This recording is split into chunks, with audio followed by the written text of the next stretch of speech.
Good morning, my YouTube friend. It's beautiful, gorgeous weather today.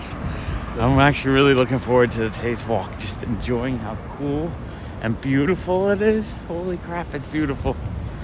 All right, let's see if anyone is here this morning.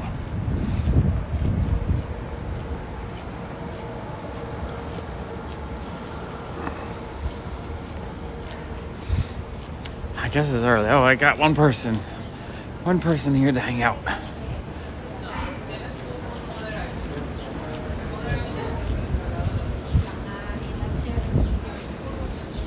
I have two things I want to go to today. Hey, Alexander, good morning. So if you see right here, there's two buildings right there. I really want to see where those are going up. Those are new. Those weren't there when I started the walk channel. There's two giant towers going up down the block, and they just keep getting taller. They look like they're gonna be pretty big. Oh, good morning, Tina.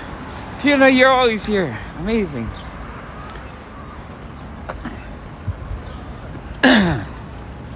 Tina, do you ever sleep? I feel like I always have you in my stream, no matter what time of the day it is. It's kind of amazing. It's beautiful. It's 69 degrees right now. There's a little bit of a breeze. It's almost slightly chilly. Wow, it's beautiful this morning. Going on this side because I felt like I'm walking down behind a person. I hate walking down behind people. So I'm gonna go this way. I'm doing good. I feel good. You sleep so yeah. Too funny. Good morning, Lars. Yeah, Lars, I thought this would be the perfect timing for you. I'm finally walking around in the middle of the day for you. It's like 9:30 for me, I think. Oh, I'm sorry your parents had a fight. Big fights are never fun in a family. It's kind of the worst. I feel like we were talking for a bit. Sometimes it's honestly nighttime is more likely when people are going to have fights because people are tired. And when people are tired, they're more likely to have fights. So hopefully it was just a bad time of the day kind of fight and not like a worst end of the world kind of fight.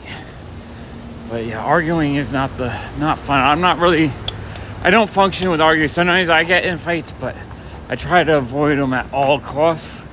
And half the time fights are usually caused when people are hungry or tired.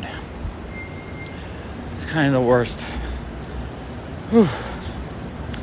I got a very long day planned ahead of me. I'm going to, I figured the weather's beautiful, so I'm going to do the walk this morning, get my steps in.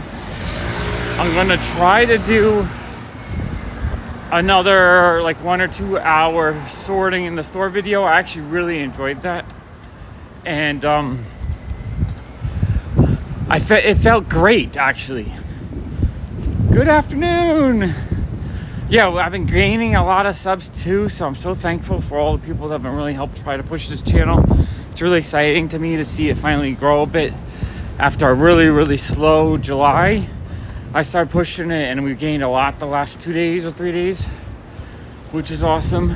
Good morning, Big B.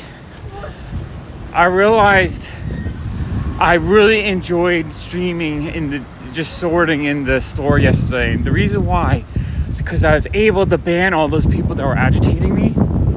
And there was no agitation yesterday. And there's something exciting about that. There's something nice about that to think, you know what? I'm no longer going to let people just be negative on my channels. Boom, gone. Knock them out. And the cool thing is too, the shop, I probably sold an extra $300 or $400 worth of pops yesterday from people that had asked me to hold stuff from the stream the day before. So it actually helped the store sales. So that might have been one of the keys that were missing from my shop, was I stopped promoting the shop. And I was just letting all those negative people really get to me. So I realized cutting them out, I think the main channel, I might be back. I might be back doing live streams there often. I actually really enjoyed yesterday's live stream. Just hanging out, sorting stuff. I felt like I was productive. I got stuff done in the store. I got to hang out with everybody. Had good conversations. I actually really liked that. Oh, awesome, Big B. Hey, if there's 12 of you in this room right now, go to Big B McFly, the comic guy. Subscribe to him. Just 6 of you have to go subscribe to him. Let's just get him to 1,000. It's super easy. You don't even, if you don't like him or you don't want to watch him, it's okay. Just follow him and then ignore it. But watch him. You might find some cool comic content. The 6, so close. So close to 1,000. You could do it. That's exciting, Big B. You're going to be monetized any minute now. Big B, I think I'm subscribed to you on Pop Comics. I'm going to double check. If I'm not subscribed to you on all my other channels, I'll subscribe to you on like 6 channels to get you there if you don't do it.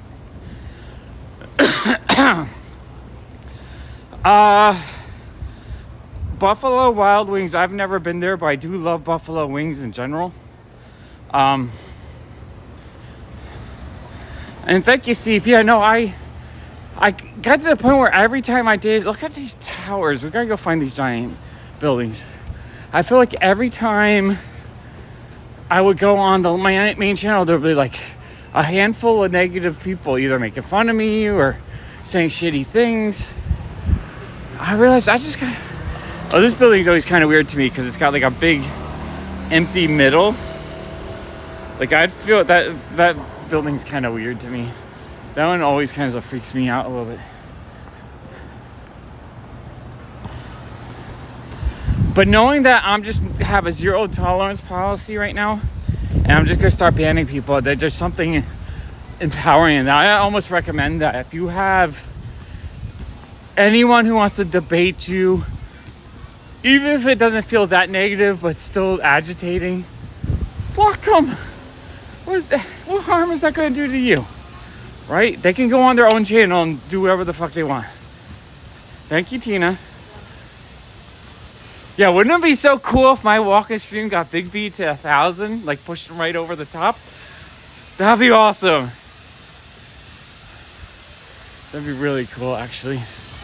And then I'm going to tonight at 7 or 8 or maybe 9. Sometime tonight I'm going to have my weekly big comic haul video. So hopefully Big B's past 1,000 then, so we can celebrate while I'm doing on my big comic haul. Yeah, exactly. Keep it positive. You know, yes, there's things that anyone and everyone on the planet do that might be agitating or you might not like. But most of those things are just quirks of people. And it's just people try to do their best. So I honestly appreciate it. If someone's on YouTube creating content, I appreciate them.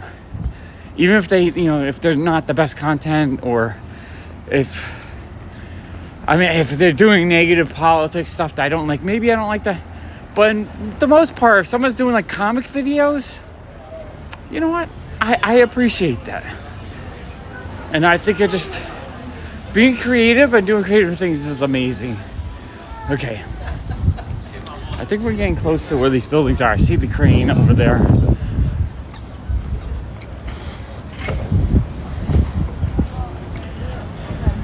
Yeah, definitely, Lars. But I realized, just yesterday I really enjoyed the stream. And I realized I was finding my love on the main channel, which I have not had in months. And just all of a sudden, I'm like, wait, I'm streaming on the live stream. On the main channel. Jeez, I can't talk. It's too early. It's too early. I streamed on the main channel. I realized I was finding my joy again in the store on the main channel, which is something that hasn't happened. Now, I'm still losing subscribers. I think I lost 10 subscribers yesterday. I think it's just a function of YouTube, where it used to do a thing where a couple times a year it would knock off. Okay, here we go. Right here by Domino Park. We're gonna go by the water. Hopefully we don't disconnect. It used to be a couple times a year they would knock off like 500 subscribers whenever they pulled out all the old accounts or the fake accounts.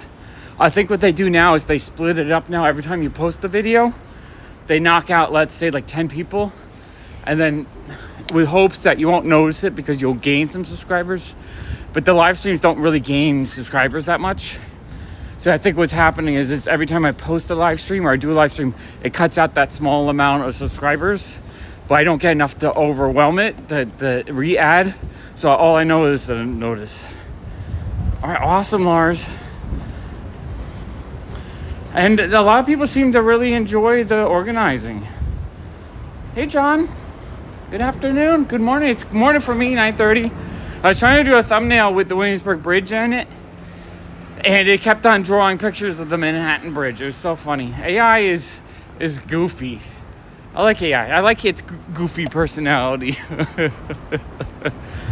I finally got to make a kind of a fun thumbnail with some guy enjoying the Sunday morning light. Wow, these are gonna be some big ass buildings over here, right by the bridge too. Wow, so it's on the waterfront. Oh, awesome, Tina. Three. So where are we at? Are we 3 away, or are we closer to 1,000? How close are we to 1,000 now? Check this out. Right on the water, we got 2 big towers going up right by the bridge. That is crazy. Oh yeah, and then this is the old Domino plant that they're reconfiguring into apartments. So yeah, this is crazy. I've been wondering what these towers were. I started noticing them like a week ago. All right, I'm gonna try to walk through Domino Park just because it's such a lovely park, but I don't know how bad the signal will be. It might be kind of in and out. Trying to enjoy this beautiful morning, and then I decided I want to get my steps in early today because the weather's gorgeous. So I'm gonna enjoy the 69, 70 degree weather. And then I have a kind of busy day today. I'm gonna do a 2-hour stream probably of sorting. 998, 2 more people. Come on, there's gotta be just 2 of you guys. Just head over to Big B McFly, subscribe to him. You don't have to watch him. I mean, he's enjoyable, it's worth watching, but if you don't want to, just subscribe to him. Help a dude get to 1,000. 1,000 on YouTube is like a major celebration. It's like your happy 16th birthday. It's your 40th birthday. It's your first birthday.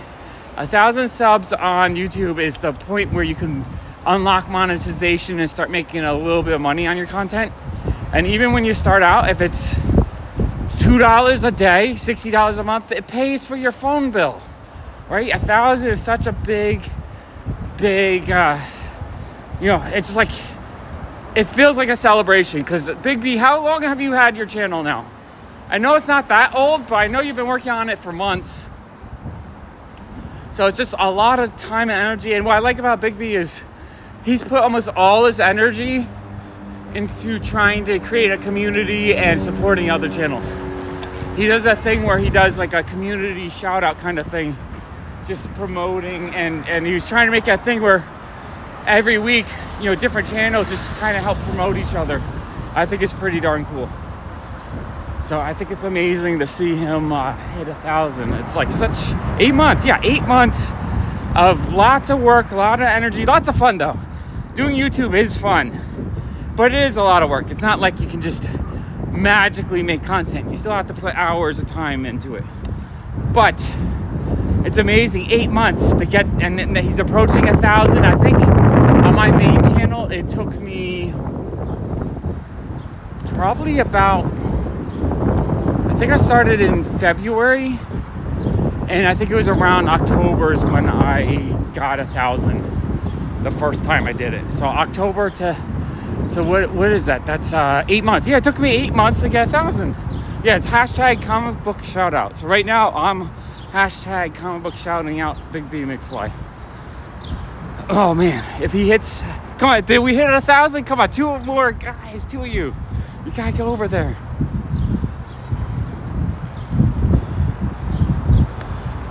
Oh, awesome, Jason. Where you go? You're just having a fun little vacation, a little trip, like upstate or something?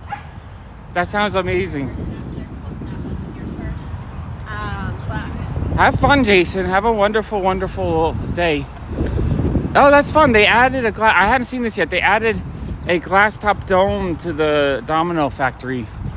That's actually really cool looking. All right, hopefully we keep a signal while we're by the 1,000. Congratulations! Freaking congratulations!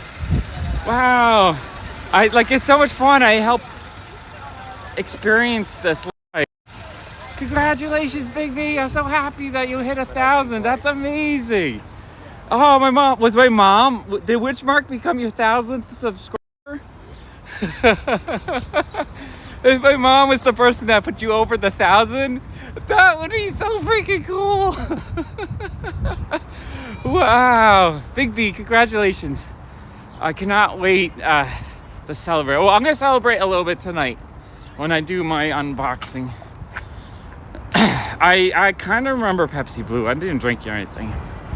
I know, I just need to get this one to 1,000. I'm trying to think. My comic channel, I started in... Well, I mean, technically it was my very first channel in 2015. But I started posting comic videos regularly again in, I think the beginning of September of last year.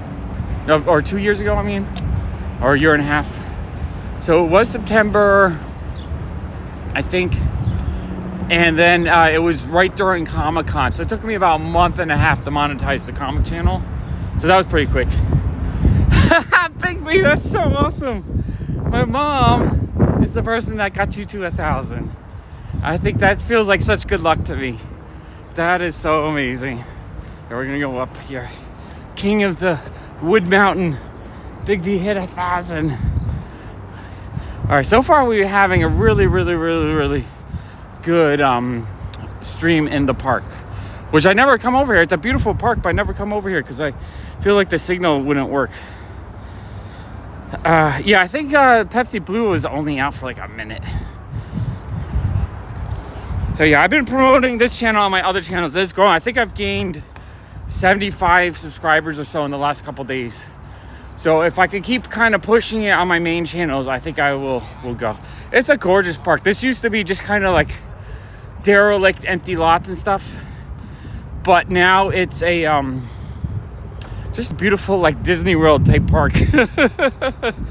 Yeah, have fun, Jason. Have fun. And Jason, I'll be on and off doing videos all day. I plan on doing a 2-hour short video in the store because I actually found my joy in the store yesterday and I want to repeat that. And yeah, no, it's gorgeous today. So beautiful.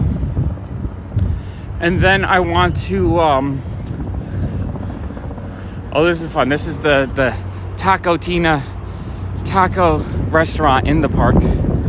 Taco Tina. I love the little sign they have. It's kind of cool, actually. You know what? I should be on widescreen so you can really enjoy this park. I didn't realize we weren't on widescreen. Let's go widescreen. There we go. Now I'm gonna go over here under the bridge a little bit so we can see. I think there's a path. No, there isn't a path. I thought there's a path right by under the bridge. What's really cool is there's a old, just like a crane construction path, but they actually put a little walk that you can go on right there so you can see the water a little bit better. It's actually quite neat. But yeah, so I think my comic channel took me about a month and a half to get to 1,000. That was easy because I was just promoting on my main channel big, and I still had a lot of comic people on the main channel. Question is getting the comic channel to 10,000 subscribers is taking a while. Still would like to hit that though. And then now the walk channel I started in April 1st.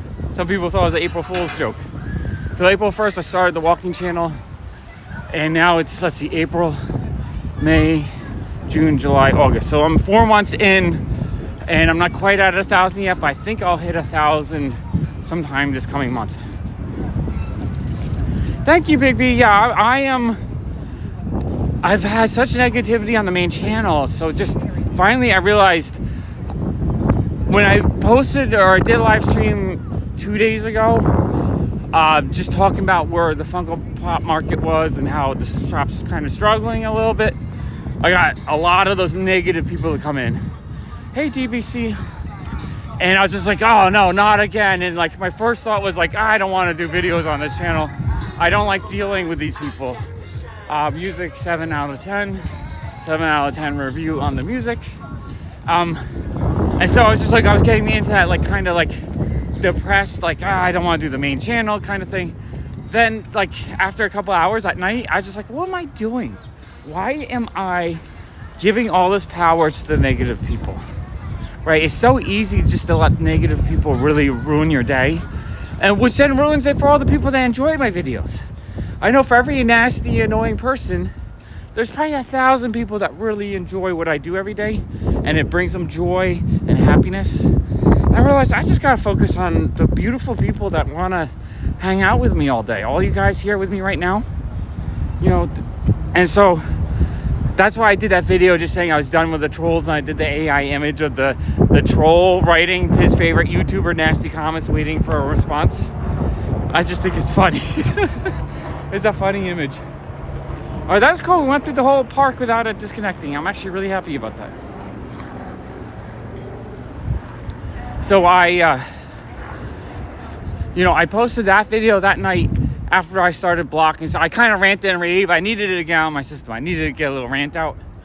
And then I just started blocking people. I blocked one person on the comic channel. I don't even know what the actual review of the music is. It's just that so far I've been pretty lucky. Every time I review music, when I hear it, I'm not getting copyright strikes. I got one. There was one song that went on for 3 minutes a couple days ago on this channel, and I didn't review it. And that video got copyright.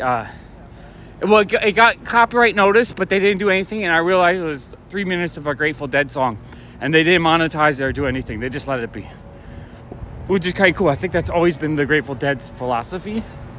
So I thought that was really cool. So I realized I just started I blocked like 6 kind of negative people.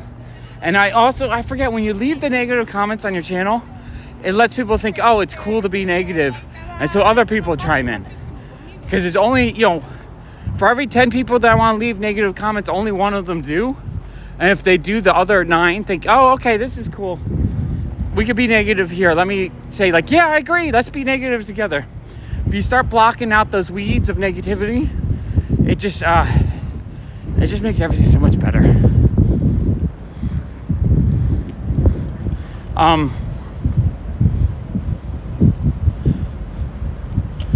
For a lot of people, it's easy to be negative, but there's a thing. There's criticism and constructive criticism, which is okay. Like, I don't mind a good debate, but there's also just insults and really negativity.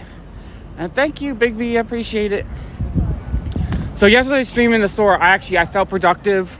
I got a whole shelf sorted. I had a fun time. There wasn't any negativity or anything. And I realized I liked that.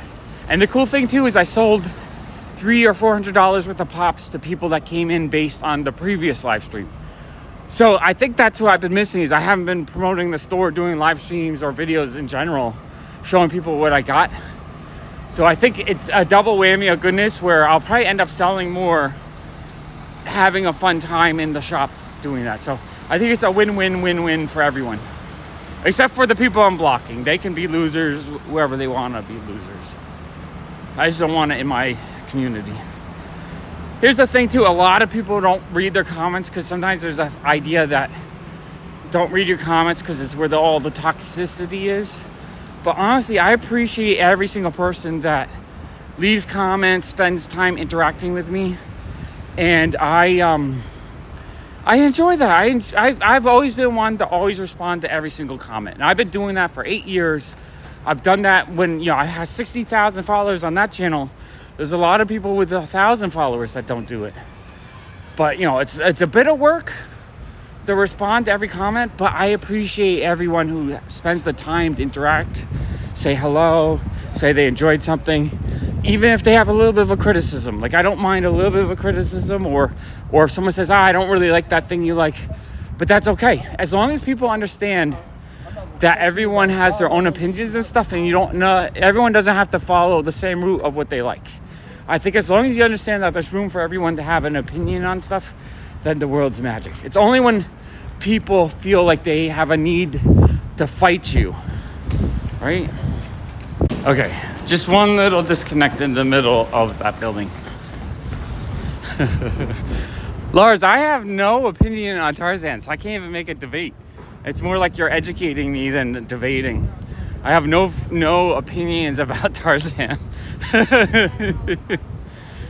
I mean, I kind of like the idea of Tarzan. I kind of like, jungle stuff in general, but. I was like, what the? How did you know this? I was literally. All right, let's. I'm gonna finish my Red Bull, and then we can find a topic to discuss today.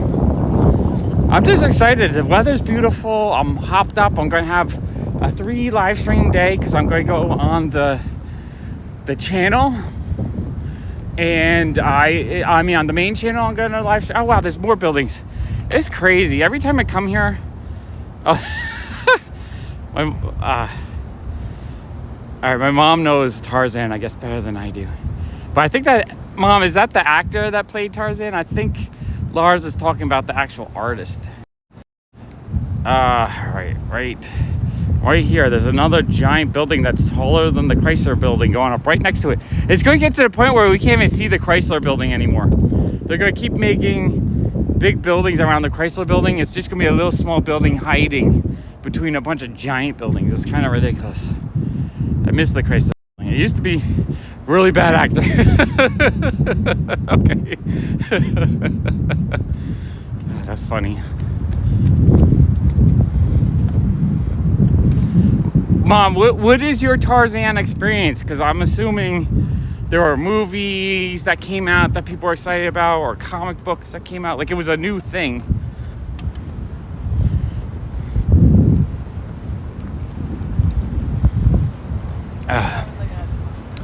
Tina, enjoy your work. I'm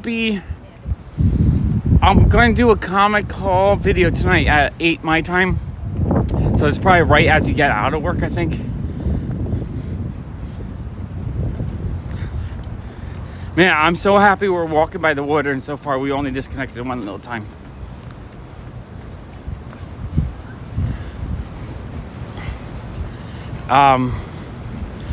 Alexander, was that movie any good? I don't even know. So, and a whole bunch of books too. That's fun. So was Tarzan like really hyped up and popular back in the day? Were people like really excited for the new Tarzan releases?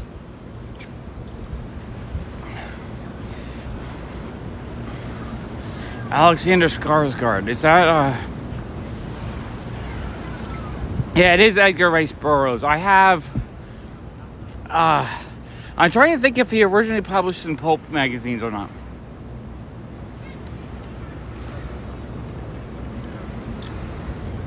It was a good movie. Okay, I'll have to check it out. I feel like there's so much movie and content to watch that I don't even know what to watch these days. I feel like I spend hours flipping through stuff.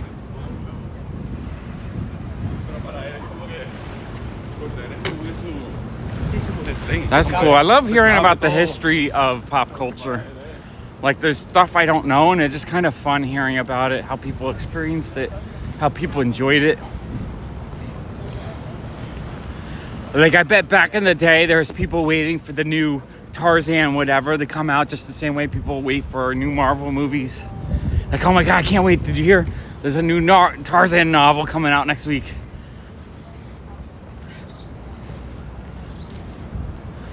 So that was like a late 70s, mid 70s cartoon. I don't think I ever watched that one. That one was not in my wheelhouse and knowledge. Wow, it's so beautiful out today. I looked at my daily steps, and I have like a 2-week period where I'm only getting like 500 steps a day. I really missed walking. But when it gets up to 90 almost every day, it's so hard to walk in that. It's way too hot. The air just feels dense. Okay, so far, good connection. We might disconnect here for 1 second. I think this is one area we sometimes disconnect. Yeah, I don't remember that cartoon at all. So either I was a really little baby or it was before then, I think. I don't really remember Tarzan that much at all growing up. I might have watched a movie at some point, but Tarzan never was something that clicked with me.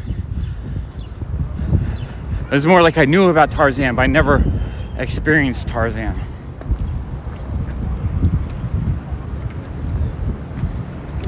I'm trying to think, I have lots of memories of things. Like I remember watching the,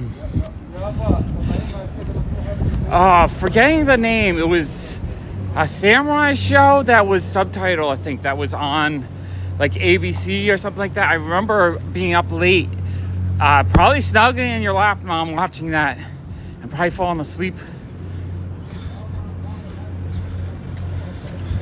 Late 70s. Okay, yeah, so I was a little teeny baby. So my older brother was probably old enough to enjoy that. All right, wow, the stream has been going good. This is great. Yeah, Lars, I have Tarzan comic books. I probably have a long box full because I do collect them. I just don't know much about them. Oh, Witch's Tales 3, Mom? That's an expensive comic book. If you want, I could probably, I'm going to buy a subscription to the Adobe soon. I can take a small, yeah, Shogun, that's it. Shogun, I remember watching Shogun and thinking I liked it as a kid. I was probably like 6'5" when that was on TV. Mom, just send me a note. It's Witch's Tales number 3. I can maybe get a print of it made up. Oh yes, you know what? As a kid, I played with my brother's hand-me-down Tarzan Mego figure. So yeah, he definitely had a Tarzan Mego figure. I still have that, I think. I think I do. Maybe I don't have it. I might have sold it. I don't remember.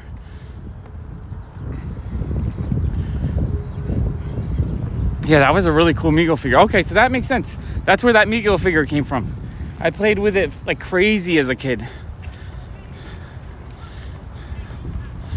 So Witch's Tales, I'm currently collecting the Witch's Tales series, but they're so expensive. I have the green cover with Frankenstein. I think it's number 9, I want to say. It cost me $200. It was expensive. And then I picked up one with she's wearing a red dress. I think she's tied up, and that one was like number 6 maybe? Not 100% sure. Okay, Mom, I will be on the lookout. I will find you that. That's actually on my list. But even a crappy beat up one's probably gonna be $100. They're not easy to find in any kind of condition. Anything that's a pre-code horror is high demand in comics.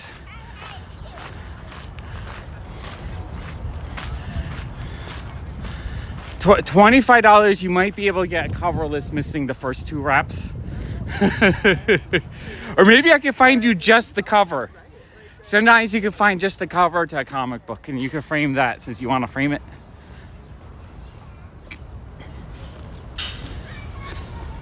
I saw a couple of witch themed comics that made me think of you, Mom, recently.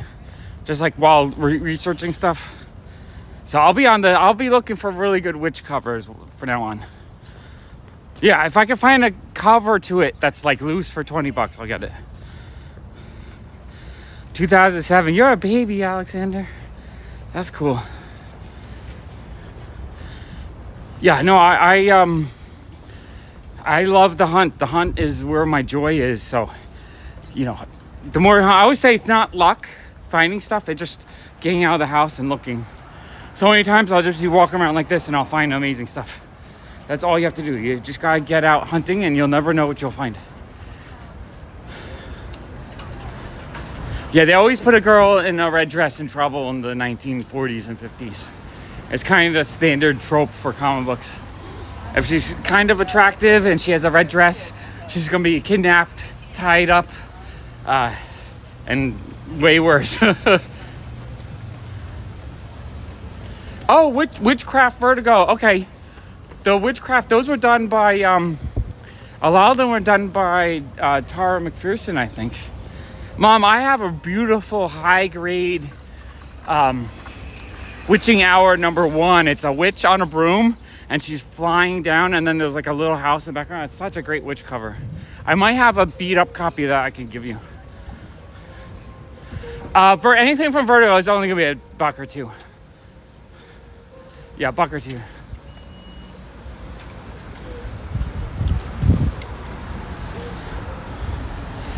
I never really got into the Disney Tarzan either. That just wasn't my jam back then. I think when Tarzan came out, I don't even know, what year did Tarzan come out? I'm trying to think. I think my little brother was a baby when it came out. So I'm just trying to think. I was probably into music and sports. Wow, so far we've had a good, we've only disconnected once. This is amazing. I want to walk by the water more often. I don't remember who the artist, I just know Tara McPherson did a bunch of the covers for that. And they're pretty cool, actually. Oh, okay, Mom. I will get you all the best witch covers. There's a bunch of really good ones.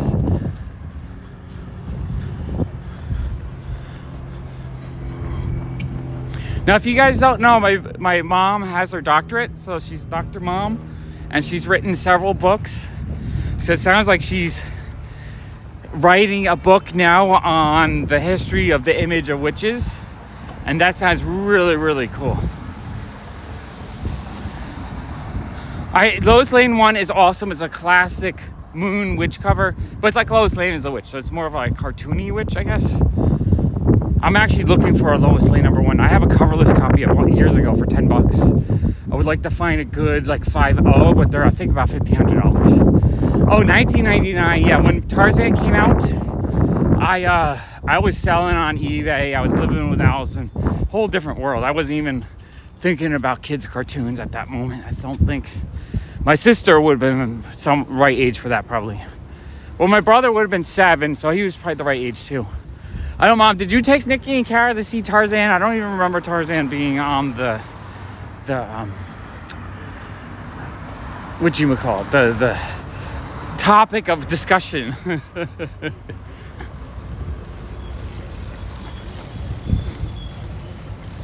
But yeah, Witch's Tales #1, I think is my favorite.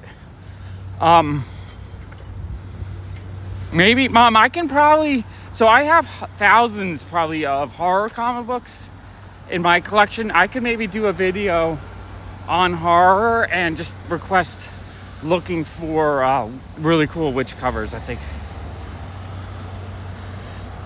I don't even know if I've seen that Tarzan, honestly. I don't think it's something I've ever actually even watched. Okay, I'm walking over now to Greenpoint. I want to check out the little free book library thing over this way. I want to see if anyone put any comics in it.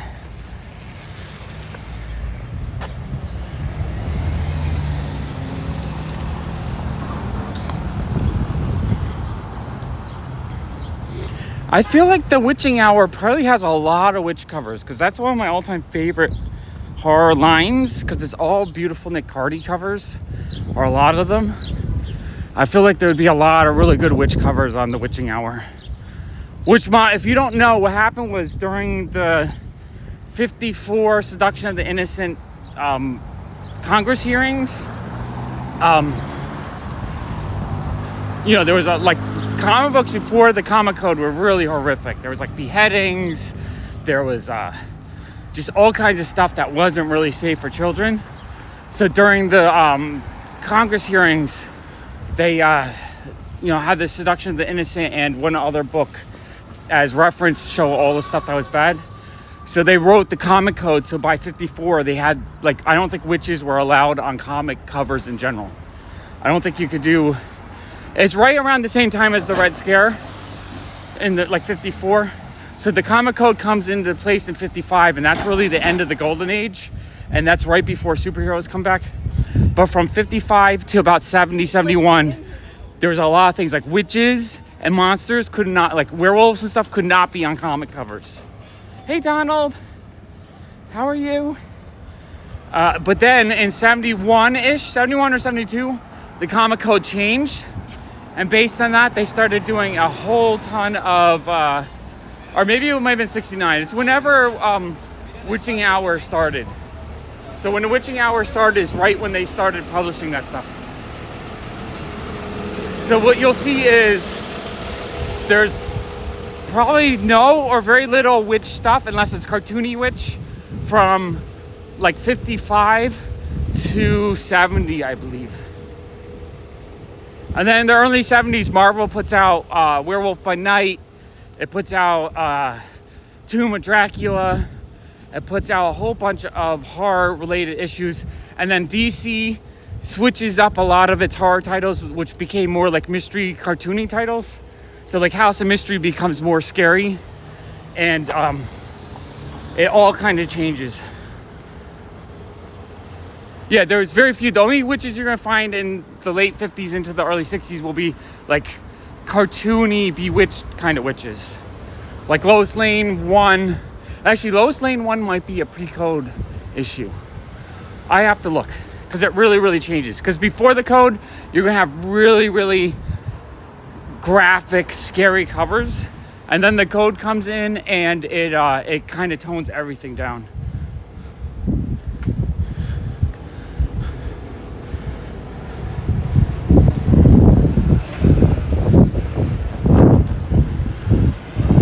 Yeah, and Doctor Strange, again, comes out, and he was first introduced in 1969, and then his witches, or the witches he deals with, does not come out until, I think, 70 or 71, something like that. Because his very first appearance is late 60s, and then the witches that he has comes out in, like, 70, 71, something like that. I'm not sure the exact date. I just know it's around that same time. Oh, Donald, that sounds amazing. Is that the event that you want to film? Because I definitely want to check that out if you do a video on that.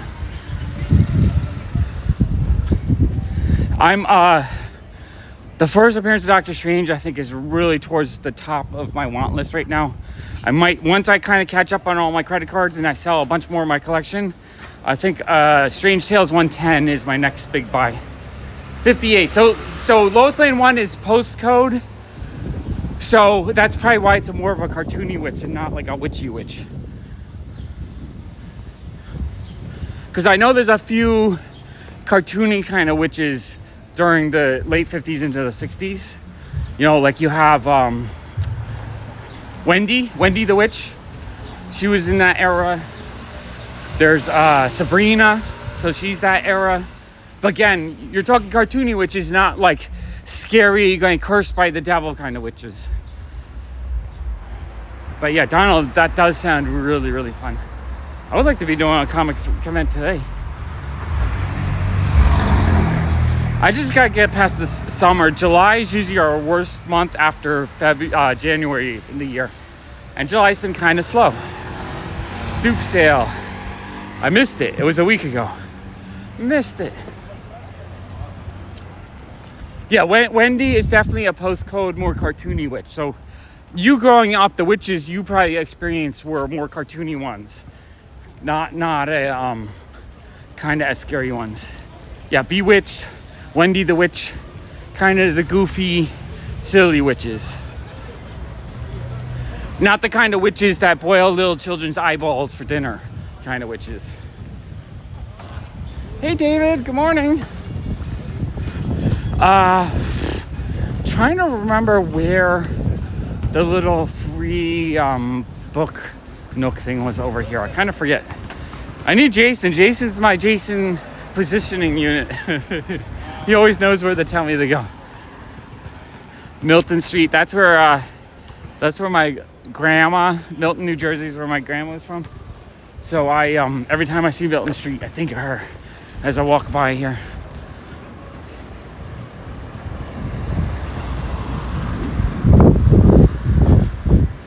Oh man, I might be walking at all kinds of weird hours, just trying to capture all these really, really beautiful days. Like if I can find an hour or two here or there where it's beautiful, that's really want to walk. So I did the stream yesterday and I think that took a lot of energy out of me. So I ended up falling asleep at about 9 o'clock. Yeah, you know, the old Hansel and Gretel type witch. That's what I'm saying. Is this where wait, I think this is where the the toy store is. Probably not open. Oh, we got some curbside junk. Always gotta look at the curbside junk. Nothing good though, nothing good. Oh. All right, I gotta reset this. This is a little bit crooked.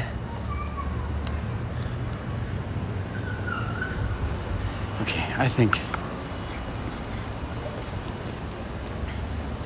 Yeah, so during the code era, there was no witches eating children, whereas before that, you probably have some good old children eating going on with, you know, dismembered parts of children.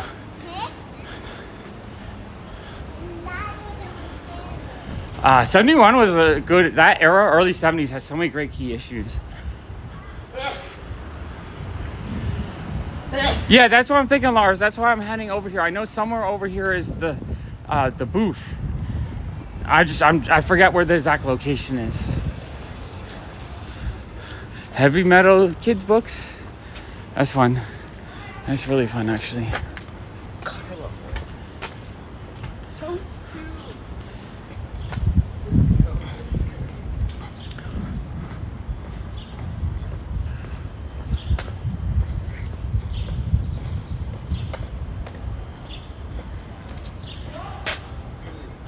I love that Lois Lane cover is great. I'm a huge fan of moon covers in the golden age.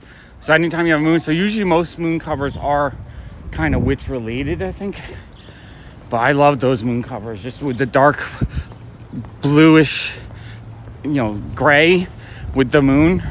Like I really want to put a whole collection of those together.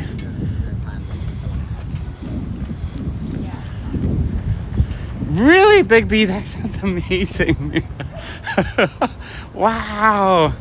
He was showing you probably some salacious comic books. You kids probably really enjoyed that. Oh, did I just pass by it? Is this? No, that's not it. No, that's not it. Oh, this is weird. The toy store is one of these locations, but I thought the gate, maybe the last time I was here, the gate was up. So I'm guessing that's it right there, because I don't see it. It's too early to come look at the toy store. Oh no, this is it. I walked right by it. Man, I love this store. Everything's super expensive though. In the middle there, that guy, I want one of those. He's about $400, and I've been looking at it in the store for about a decade now, I think. This cabinet has a lot of really fun stuff, but all that stuff is like $30 a piece. Something like that.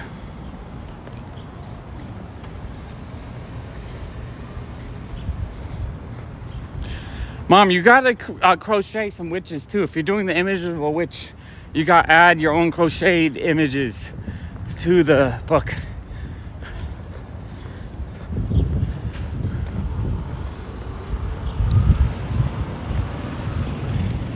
All right, I'm gonna have a little bit of a water break because I'm starting to sweat a little bit. I want to keep really hydrated. That's the problem. I keep forgetting to hydrate myself while I'm walking in the heat. So I can get my water out. Okay, gonna drink this full bottle right here to be fully hydrated. I just have this sort of mentality like, oh, I don't want to drink because I don't have to rush to the bathroom. But when it's hot and you're sweating, you're peeing a different way. Out your pores.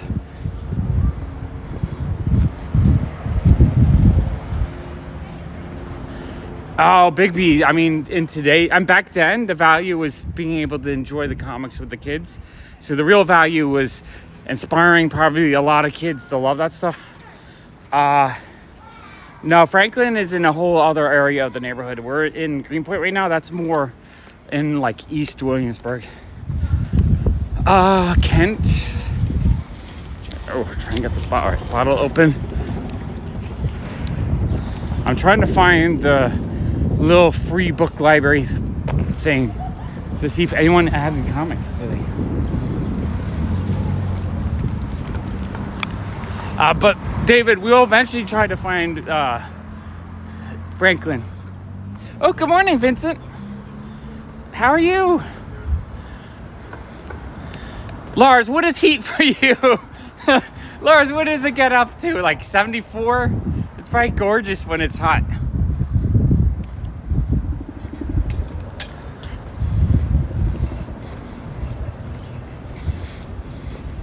I wish I was one of those mega rich people that have their own jet and I can just like plan out where I'm going to fly to, where it's going to be like 72 degrees all day and just fly around. Oh, Michael, thank you so much. I really appreciate that. Thank you. Oh, buckle up. Thank you so much. I really, really, really appreciate that. Awesome. To me, my joy is in comic collecting and comic knowledge and learning about comics. Oh, I think the Book Nook is actually on Java Street. I think we're on this street. We gotta go find it now. So I mean, I do a lot of comic content kind of while walking around looking for stuff, but it's more me just chatting about life and what's going on and catching up with everyone. So yeah, it's awesome. I'm so happy people are coming over to this channel to watch me walk around looking for stuff, chatting about topics, finding fun topics. It's been a fun chat today. We're talking about witches. We're talking about the nasty people that were on my main channel. We're talking about the history of comics. We got Big B that hit 1,000 subscribers today. How freaking amazing is that? Okay. Nope, nothing. Some kid's book. This is actually empty. The last time I was here, this box is full. Yeah, nothing exciting. Okay, that's cool. Right now, it's a little community garden with the free books. It's really cool. Actually, you know what? Let's take a look at the garden. I don't think I don't know. I think, yeah, it's open. I haven't actually been into the community garden.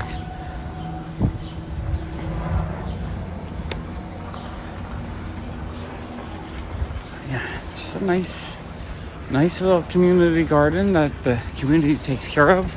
I love stuff like this. Oh, Lars, that sounds beautiful. That is gorgeous. Oh, you're welcome, Big B. I'm so excited and thrilled for you because I know hitting that threshold is such a big feat on YouTube. It's not the easiest thing to do, and it takes so much time to do it. Big B, how many videos have you done?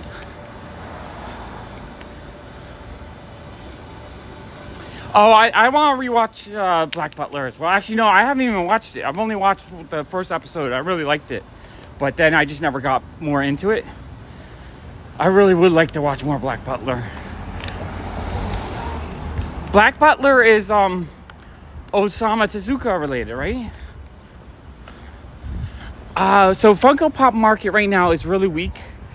The mere fact that they've done 20,000 different ones means they'll always be collectible because there will always be ways to collect them. I just don't know how well the new market's going to do. All right, let's go this way. I don't think we've walked this way very much. So I don't know what the market's going to do right now. I think people will always collect them just for the sheer number there are. And there will always be cool figures. Like, for instance, Mom, you're doing your 520. So, Big B, you've done a lot of content to get 1,000 subscribers. That's amazing. But still, even a short price still took you 10, 20 minutes to figure out. Or even if you only spent a minute filming it, it still probably took you time to think it up and walk around and figure out what you wanted to film, that kind of stuff. So even shorts, that's a lot of content.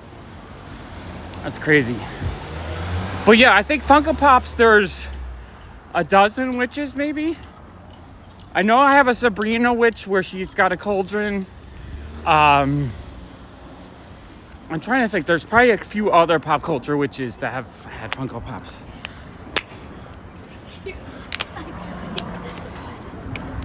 Oh, buck up. That's amazing. So I did, no, Funko Pops is not this generation's Beanie Babies. They're not related in any way. So here's the thing. Plush toys are young kids, ages 1 to 7 to maybe some 10, 11-year-olds still really like them, but they like the one they have, right? So when you have a plush toy as a kid, you want the one you had because that one is your family member. That's the one you love. That's the one you brought everywhere. So having a like duplicate is meaningless to you. So Beanie Babies never had a nostalgia value in the sense that there would be people that grew up with it that when they're older, they would want to buy them. When I get plush stuff, most people think, oh, does this have bed bugs? There's like a negative connotation for used plush. I can get a He-Man figure with like boogers slapped on it, and it just looks dirty and gross, and people will buy it like, oh, I can clean it up. This is cool. You get a plush doll that's slightly dirty, people are like, this is disgusting, throw it out. Burn it. Destroy it. So James Hutt, my opinion on that is opposite of yours, right? And I'm going to tell you why. Okay, current comic market is very small compared to it used to be. It used to be you could do one comic and it would sell 100,000, a million copies. So it was more about the books. They don't really sell like that anyway. So they do the variants to sell more comic books. But here's the thing. You still have the A cover that you can get cheaply. Most of the time it goes down to $1. You can still get the comic book to read. So if you're someone who loves to read comic books, it's amazing because stores will buy more than they need to get the variants. And because of that, the regular cover becomes cheap. So if you want to collect comics to read them, you can get as many as you want for $1 a piece or less. You can buy them in bulk. You can enjoy them, you can read them. What the variants do though is they also make them so that they're collectible. So there's value in that. And the reason why that's good is that when they do 42 covers, it means 42 works of art get paid for artists. So what happens is when they do 42 covers, there's either 42 artists or maybe less artists, but they do multiple covers so they get multiple paychecks. It means a lot more work for artists, a lot more money is given to artists. And to me, that's the most important thing is people creating content. So the more people that get paid for content, the better. So I don't mind 42 variants because I think it really helps the artist market, right? Now I understand it's overwhelming. You can't collect all of it. And people have to learn that you can't collect all of it if there's too much of it. You just get the one you want to read and maybe you collect your favorite artist. Okay. Yeah, no, and the thing is, you decide you wanted every single variant. So it was a lot of work. It was hard. But you are a collector that wants it all. So you're just a different collector. That doesn't mean it's a bad thing. It just means it made it more of a challenge, which is good too. I think having a challenge in collecting makes it fun. So it's kind of the best of all worlds, if you ask me. But if you wanted just to read it, you didn't have to buy every variant to it. Okay, let me get back to what I'm saying. Okay, so Angry Otter Comics. I'm back to, so they're not Beanie Babies because people don't get nostalgic for plushies. They want the one that they had as a kid, not a duplicate. So they don't have resale. There's very little history of plush being worth something. The only plush in the long run that ever had kind of value was Stife, which was the original plush company. So the original teddy bears have value because they're the first. The first of anything is always the most valuable. But even Stife, you can buy like a 1942 Stife plush with the tag in pretty decent shape for like $100, right? There's very few of them that are worth a shitload of money. It's not like paper where you have a comic book from the same era that could be worth $1 million, right? So because of that, kids from 1 to 7 have plushies. Some kids, like I had an Alf and some big Ziggies and other Ziggies when I was like 10 or 12. But for the most part, I want my originals. I didn't want, like I rebought them all, but I don't treasure the ones I rebought as much as the originals. Whereas toys that kids buy from the ages like 7 to 8 to 12 is where the nostalgia really hits. And when you buy that stuff, if you're a girl, maybe you bought some dolls.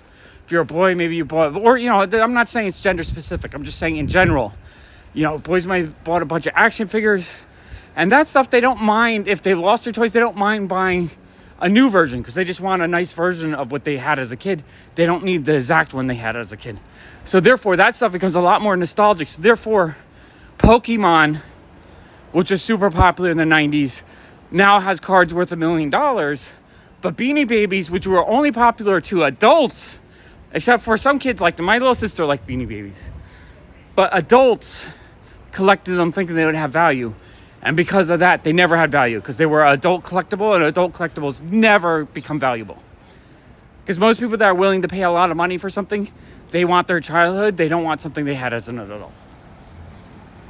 So my feeling is Funko Pops are completely different than Beanie Babies in what they are, but also Beanie Babies were generic and of just random bears and characters, where Funko Pops are based on popular pop culture.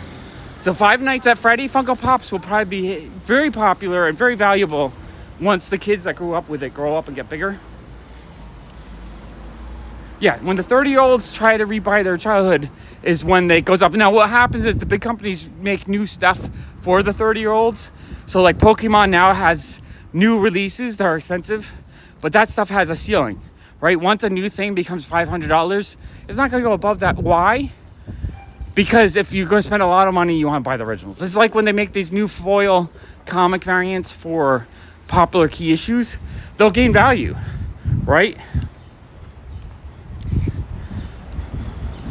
But Ma, have you sold any, like right now, a Charizard Pokemon card, if it's in like a 8.0 condition graded, is worth $500. A Gem Mint 10 is worth tens of thousands. And this is from the same era as plush. There's no plush from that era that's going for tens of thousands of dollars. You maybe get 10 to 20 bucks. You're selling it for retail. Brand new plush doll costs 20 bucks. So you're competing with new toys. You're not competing with vintage. So yeah, $75 is a collectible price, but not a collector's price. $75 is a good price for a plush. But $75 is a very common price for like a He-Man, a loose He-Man toy now that's complete could be $75. Mint in the package could be $1,000, or at least a few $100s, depending on how rare. Like plush has a ceiling that's not that high. To me, I don't consider $75 a lot for a plush, but it's not a lot in the general sense of collectability. Good morning, Kathy. So I could talk about yeah, no, but they don't go for that. I sell Princess Diana bears for $5, and I have people trying to sell them to me for $2,000 or whatever. I'm like, yeah, if you want, I'll give you one half price, quarter price, $500. You can have a Princess Diana right now. All right, so we got this over the bridge right here. You go over the bridge and you get into Long Island City that way. So we could actually walk over the Queens, which I haven't done, but I'm gonna walk back this way.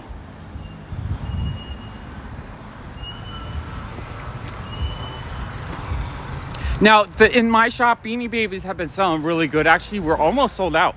I think we're down to like 30. And we've had as many, I think I've purchased about 500 in the last year.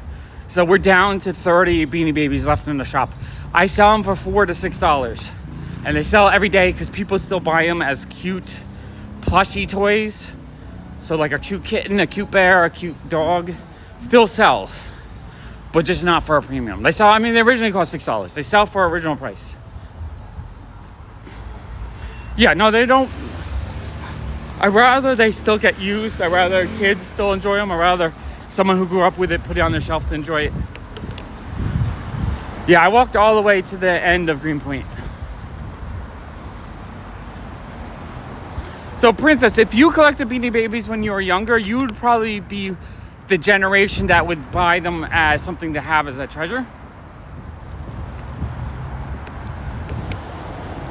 Mom, David really, really wants you to make a Deadpool crochet. So David, if you want one, you have to find my mom some really amazing witch cover comic books, especially some Golden Age ones, and she'll trade you. Because, you know, it takes a lot of time to make those, and 20 or 30 bucks is not worth it. I mean, it's sort of worth it, but not worth it. Like, you gotta convince her. You gotta make a trade of value. And that's the thing. I do have a lot of people that are around 30 years old that are buying Beanie Babies because they grew up with them and they love them. So I think that's really cool, actually. I feel like I missed a lot of conversations while talking about Funko Pops. But yeah, like My Hero Funko Pops will always have value because people grew up with My Hero are going to buy it again when they're older.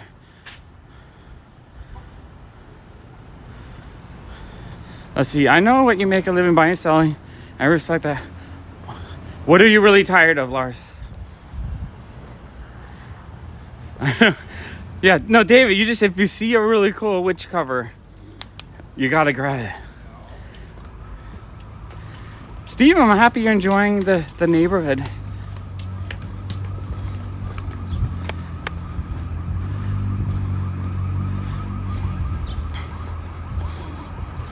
So, Mom, the thing with anything is the question is how popular were when they began. So Boyd Bears, if they were like a high-end doll made, it's not the quality of how well they're made that will make the value. It's how many kids grew up with it that when they're adults want to rekindle their childhood and pay big money. So sometimes the really nice, well-made stuff for more of a adult market will never have value. Whereas the cheap, crappy crap that was made for kids, that's kind of rare because all of it got thrown out or destroyed, ends up being worth a ton.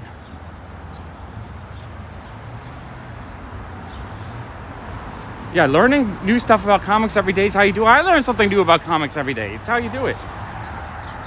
Yeah, Greenpoint's lovely. Yeah, Deadpool is pretty simple. He's just going to be mostly red with some black lines to represent parts of his suit. And I have a feeling a crochet Deadpool would not be that hard to do. David, I think you have it in. I think my mom is going to start percolating on it. Maybe there will be a Deadpool in your future. Okay, did I miss any questions? I feel like I had some cool comments I missed. Yeah, no, Pokemon was huge, Big B, when it came out. I remember all the kids really getting into it. So I definitely, Pokemon is multi-generational now because I have kids 4 years old coming in that absolutely love it, that want to buy it.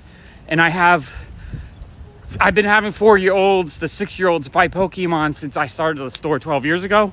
And I sold it to, 8-year-olds in 99. I've been selling Pokemon to kids for 20 something years now.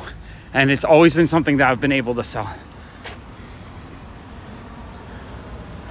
So Mom, that's exactly what happened to Funko right now. Funko became corporate taken over about 3 years ago, I think. And ever since then, it's been about cutting corners and making more money and less quality. They're firing people left and right. They're firing all their creative staff. The guy who helped create the idea of Funko Pops got fired. And I think that's one reason why Funko Pops are going downhill. And it's also one reason why I don't want to sell the older ones, because I still like the original ones. Well, thank you, Kathy. I mean, I absolutely love comics. I know I don't have all knowledge, and I'm always learning. I'm really bad at remembering names, so a lot of times I don't remember who created stuff, and that gets me in trouble. Some people are negative towards that a little bit. It's just how my brain works. I think in images more than names.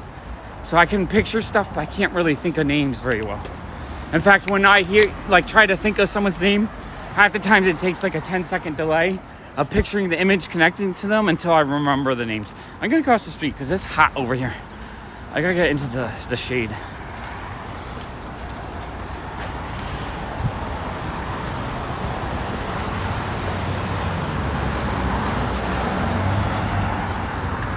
All right. Let me see, I feel like I missed a few comments.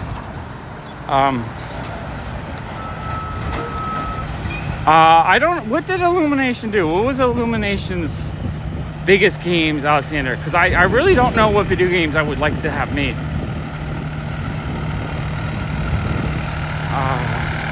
All right, if I missed a cool comment, if you guys left me a cool comment, tell me again. Because I can't really scroll and walk. Oh, thank you. All right, I think I got a little cookie. It's kind of hard to scroll and walk.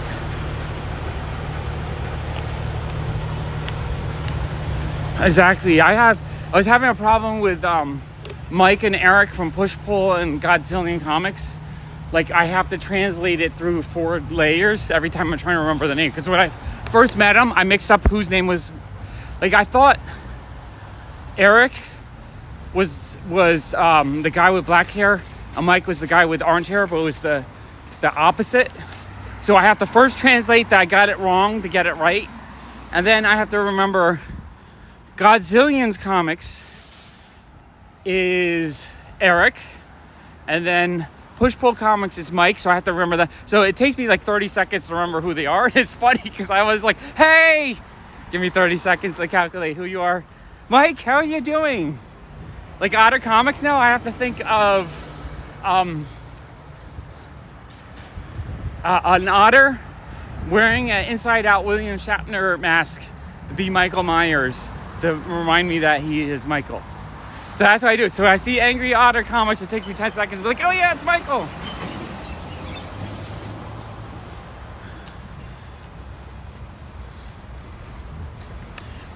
Yes, there's certain things that lose interest. So for instance, Howdy Doody is no longer collected.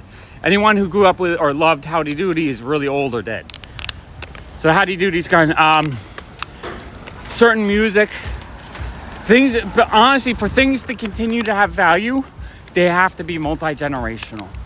And by that, they have to be something like, for instance, the Peanuts cartoon started in the 50s. So my mom was a little girl when Peanuts came out and she became a big fan. So she grew up with the Peanuts. Then when I was born in the late 70s, she transferred that joy of the Peanuts to me. So I became a big Snoopy fan. So I was the next generation of Snoopy fans. So that was passed on. So for things that can continue to be popular or interesting or collectible or in the minds of people, they have to be multi-generational. So they have to continue to make things that are new and fresh that make people excited. So let me think. Pokemon is now multi-generational. It's been around for 23 years. There's people that grew up with Pokemon that are now in their late 20s, 30s that have children that are 4 or 5 years old that also like Pokemon. So those kids love Pokemon. In 20 or 30 years, there's a good chance that the kids now will instill the love of Pokemon to the next generation. So I know Pokemon is here to stay. Pokemon is multi-generational. Batman, Superman. You know, those came out in the 1930s. They're ancient. But Batman and Superman, the people that grew up loving Batman and Superman brought it to their children. So Batman and Superman is now 3, 4, 5 layers of multi-generational interest, and they continue to make content. Whereas the Green Llama, a Golden Age character, no one even knows who that is. So there's only value in Green Llama comics because they're rare and they're old, and that there's some people such as myself that love old comics because of the general love of comics, but it has nothing to do with the character. Well, yeah, in the 1980s, but so why Peanuts is still popular today though? Because there's new things. They made a Snoopy Peanuts movie. There's things that continue to be its multi-generational. Yeah, so even, my mom, it's not even, it's a little bit old for her even, right? So it's just like the people that loved Howdy Doody are in their 80s now, or they're not on this planet anymore. Exactly. Mario Brothers, Legend of Zelda is multi-generational. I remember there was a paper I had to write in like 9th grade, a big old paper. And that same week I was supposed to write that paper, the Legend of Zelda came out for the Super Nintendo. So I beat the game that night. I was supposed to be writing the paper, not knowing it. I got the Triforce. And I remember coming in the next day and my best friend in high school was like, oh, what did you write your paper on? He's like, I have no idea, but I got the Triforce. And in the history of my life, that was way more important than any paper I could have wrote, because I love pop culture and my history with Legend of Zelda is important to me. But now my son absolutely loves The Legend of Zelda. He's beaten all the Switch games and he thinks and talks about The Legend of Zelda. So he's the next generation that really loves it. So Legend of Zelda is here to stay. Mario is here to stay.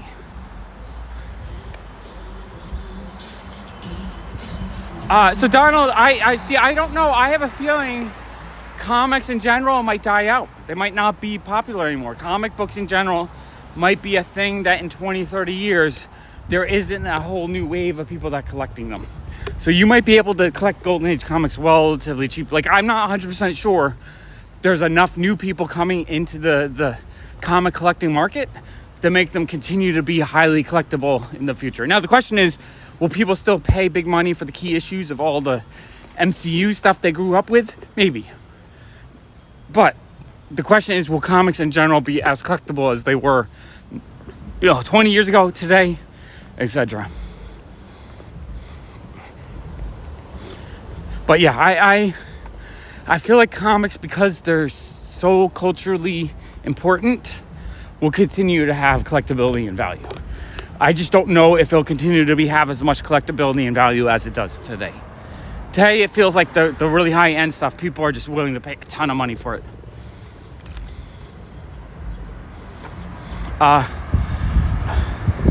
Okay, I know you buy and sell for a living, but when it comes to those speculation, when it comes to slab comics, why would they not buy stocks instead? So Lars, comic books traditionally gain value better than the stock market. Not only do comics gain better value than the stock market traditionally, I think most blue chip keys have gone up 7 to 10% a year. But you also get to hold on to an item that you really think is awesome, right? So I could buy, $1,000 worth of Apple stock, not $1,000, let's say $20,000. So I could buy $20,000 worth of Apple stock. Do I love Apple? Not really. I think the Apple phone works awesome. I love live streaming from it. But I don't have a joy of knowing that my money is stuck in a company.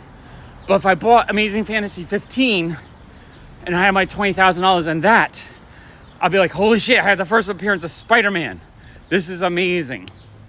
So if you're someone who doesn't sell stuff, you just buy it and you put $20,000 into it, and when you sell it, you're going to sell it to a store for half its value, probably doesn't make sense to invest your money that way. But if you're someone willing to do the work to sell the stuff, then it does make sense.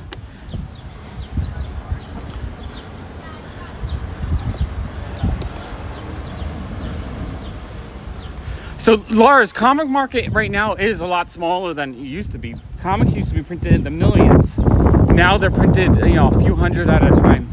I think it's the Williamsburg bookstore. Oh, I forgot I was going sideways. It's going in the wrong direction. I don't think anytime soon, but I just don't know if there's enough people to still get into the market. Like, how many people in their 20s are getting into it compared to my generation? Oh yeah, this is the cool Lee's bookstore. They have some fun stuff in here.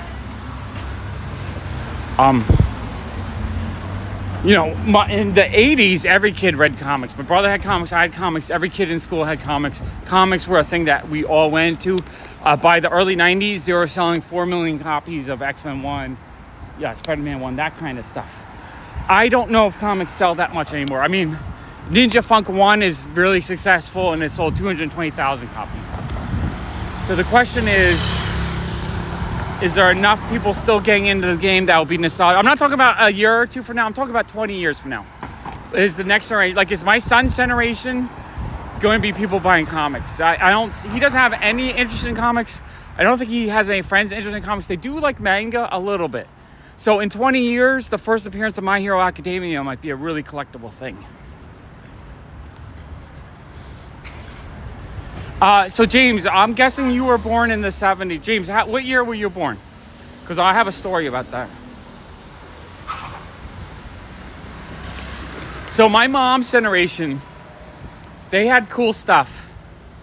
And then when they went to college, they went into the military, they left home, their stuff got thrown out, donated, destroyed, recycled.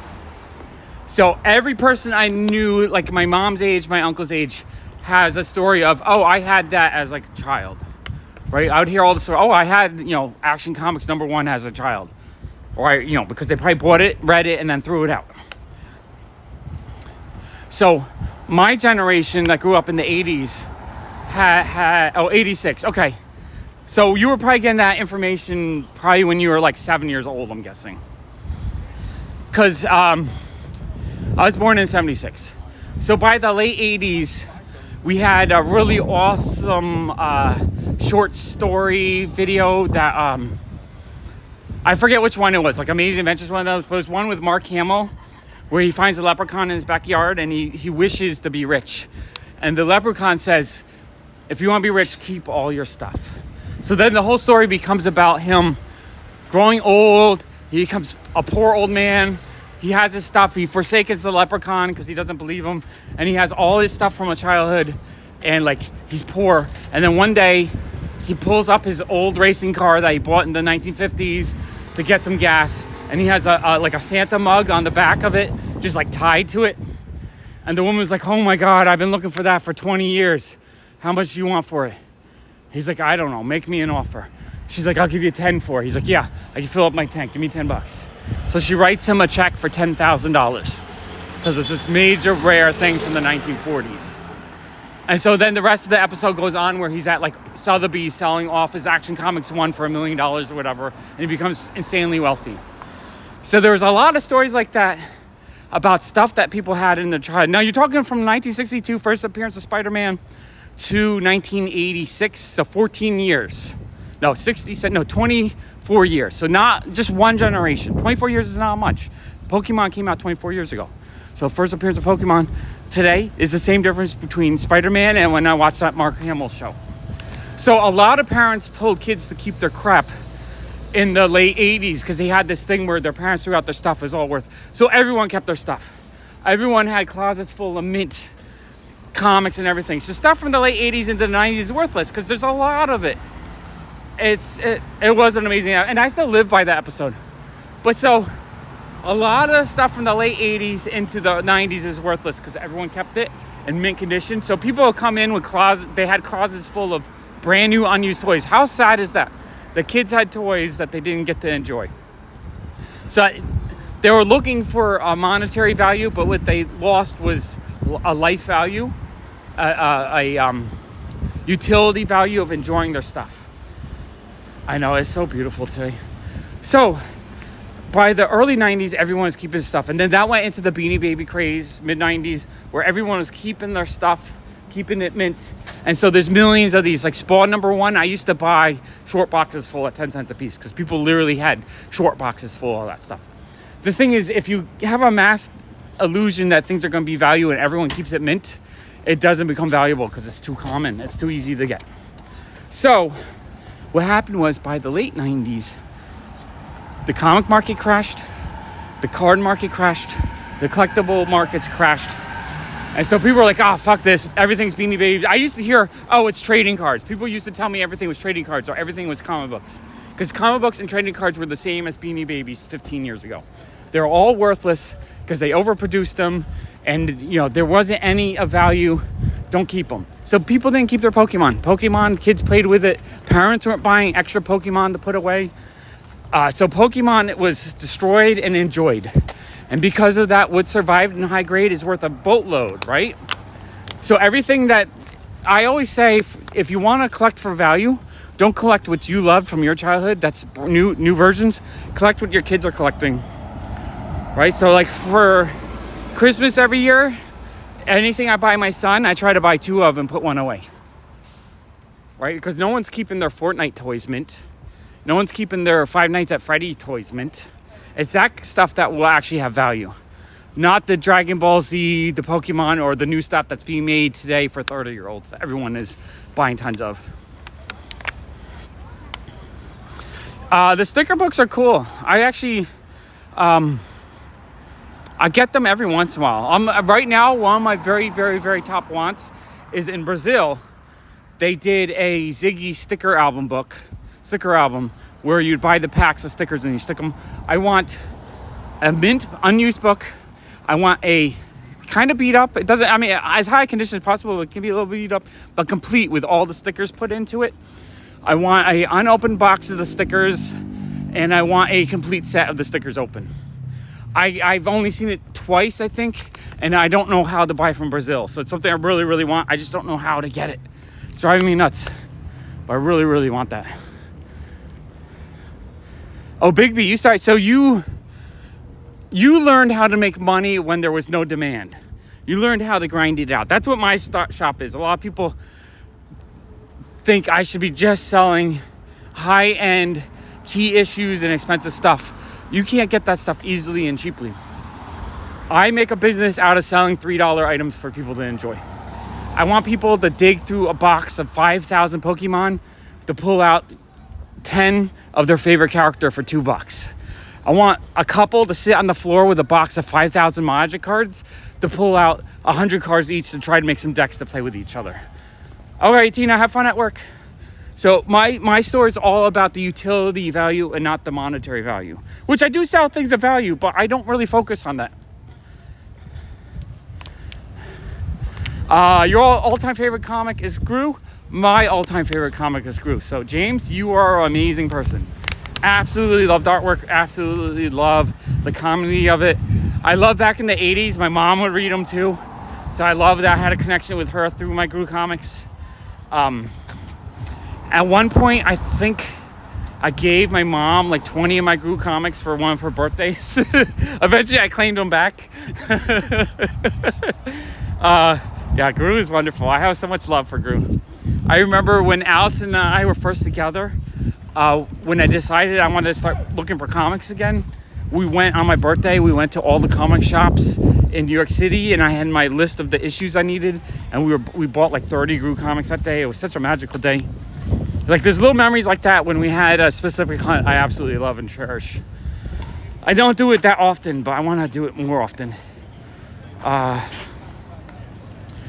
I keep missing what you guys are saying because I keep going off on a conversation. I'm gonna have to reread all your comments because a lot of you guys are saying beautiful things and interesting things, and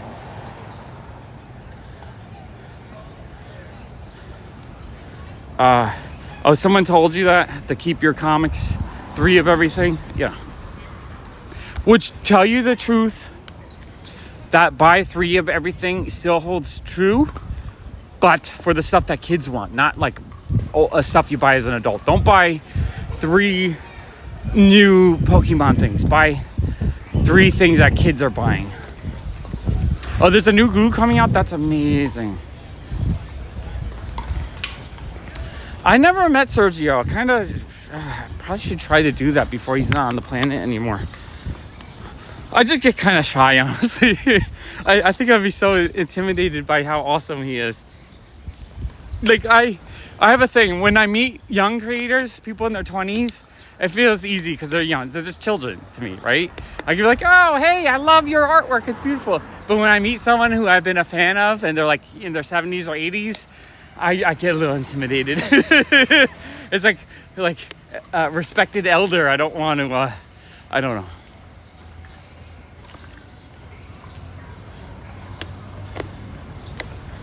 know.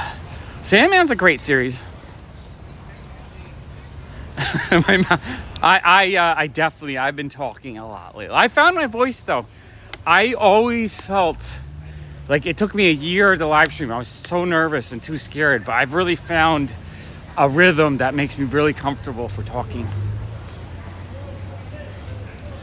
Yeah, no, it's hard to buy, but see, I wouldn't buy 3 of everything that's hot and cool that you like. You've met Roberto. Is there an actual dog that was named Roberto? That's interesting. But for my son, and like I said, anything that I've purchased for him for Christmas, a lot of times I would buy 2 of them and I would put 1 away. I figure it's still a toy, right? If you're buying a toy for the value of a toy, you're not risking money because you can always sell it as a toy. So if it costs $20, because of inflation, new toys will be $40 by the time I sell it. It's gonna be worth at least the $20 you paid. Most likely it'll have gone to at least $40 because it's a toy. But there's a very high chance that it's gonna have nostalgia value. So I figure my goal is when my son is 25, I'll be 60, and we'll make these life decisions then. Do I sell all that stuff to for my retirement, or to help him maybe pay for a down payment of a house, or something that helps him in his adulthood really stabilize and feel, because owning your own property and having a stable home is super important. Not having that it makes life really, really difficult. Oh, Gru in the Wild #1 is out. I don't have that yet. I'll have to get it. I never really got into Prince Valiant just because it was really dialogue heavy, and I'm not really good at reading high dialogue heavy comics. It looks cool though. I always kind of liked the way it looked. I do have some of the reprint books.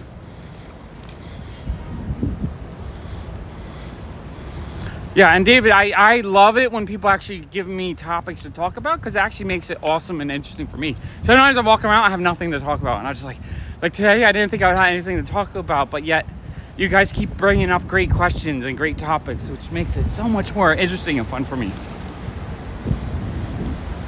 Okay, so I think it was 82. My mom would remember better, but I think it's 82. We got Atari 2600. I don't know if it was a family gift or one from my brother, but I remember getting it and it was amazing. I played so much Pac-Man on it.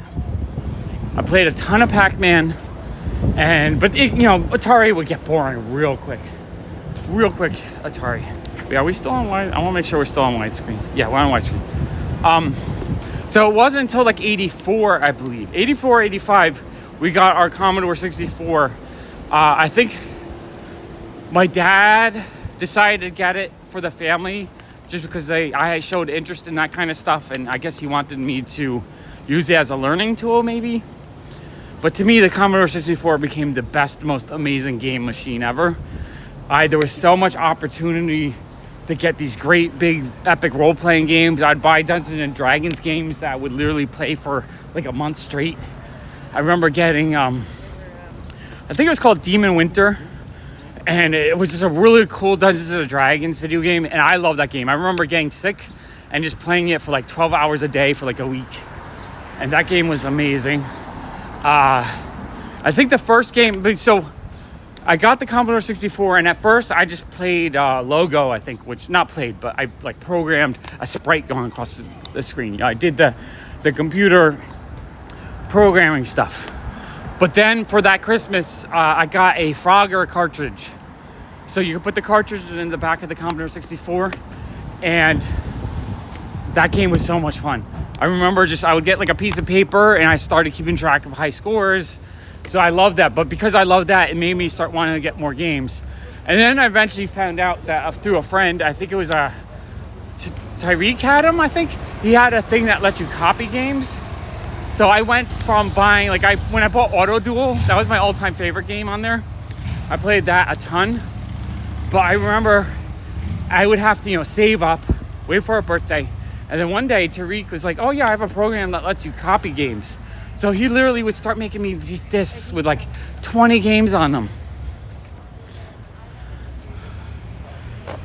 Yeah, that's exactly. It was in school. The first thing I did was I learned to make sprites and make them move around the screen, but that got boring pretty quick. Yeah, it was. I would make the little sprites animate on the screen, which is still, it was interesting because it was new. It was different. Yeah, Dungeons and Dragons back in the 80s was such a great type of game. Oh, we can say hello to the koi fish now that it's daytime. Now I'm going to show you the koi fish and look at all the questions. But yeah, I remember going to a friend's house and playing like the Ultima games on there. I remember being at our friends of Florio's. Danny Florio had a whole bunch of cool games on his Apple II. So gaming, there was a lot of fun games in the 80s. Like, compared to today's standards, they looked terrible. But back then, when you had nothing, gaming was amazing. And then, so yeah, Commodore, I started getting copies from Tariq. And Commodore was good until 88 is when I got the NES. And that's when I became such a game collector. A game aficionado. Let's see. Quackadilly said, you never read a comic that just weren't popular in the UK when growing up in the 80s. Too old to take the plunge now. Oh, that's very interesting. So in the UK, comics weren't a thing. So maybe that didn't become popular. Quackadilly, I guess if I don't know. I feel like it's never too late to get into comics because they're so much fun. But, for some people, maybe it's just not fun to read stuff that's a visual medium, I guess. Cool thing about comic books is there's so many art styles, so many story types. It's a great, cheaper way to create new content. So if people want to create new stories, a comic's going to be a lot easier than writing a full novel. So I feel like there's just so much opportunity to find interesting stories out there in the world of comics. And yeah, I honestly, David, I don't read them that often anymore either. I mostly just love collecting them for not just the cover art though. I like interior art as well. And for me, a lot of times spending 5 minutes flipping through an issue just to enjoy the artwork is as satisfying to me than reading the story. A lot of times I try to start reading a story of a beautiful comic book and I realize it's boring and I don't read it. I just enjoy the artwork. So I'll enjoy that comic book for the great artwork over the great story. But every once in a while, like Why the Last Man, I absolutely love the storytelling in that. And the artwork inside was not that good. It was okay. It was good enough. But it didn't blow me away, but the storytelling did. But yeah, I don't read as much as I would love to read a lot more. I always say one of my favorite time travel movies is About Time. And I won't tell the whole premise, but Bill Nye, he's the father in the movie. And he uses his time travel ability just to keep looping back in time to read books. I feel like if I could time travel, that's what I would use it for. I just read comics, maybe books, maybe whatever. I just try to digest as much of human creativity as I could over many, many millennia as I time traveled. I love it. Okay. All right. The sushi derailed us. But yeah, by 88, I became a big, video game nerd. Everything else kind of lost interest in. So by like 91, 92, I was collecting everything. At one point, I had a NES, Super Nintendo, and a Genesis all hooked up all at once. All right, take care, Donald. Have fun.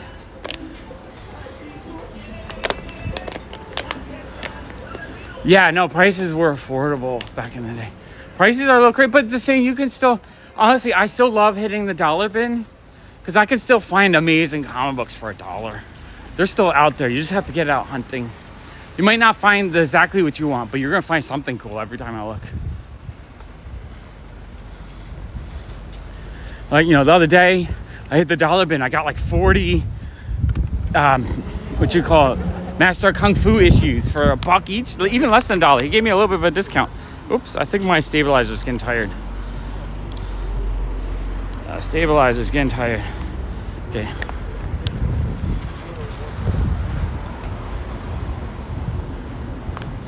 Oh, Lars, that's super cool, actually. So when I think of classic illustrated, I didn't read them, but a family friend, Jack Patterson, he would every time we would talk about comic books, he'd be like, oh yeah, I have a trunk full of them. He'd tell me about them. I never got to see them.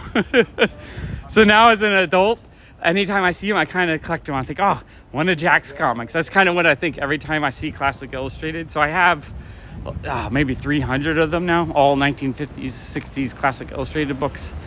I think even some 40s now too.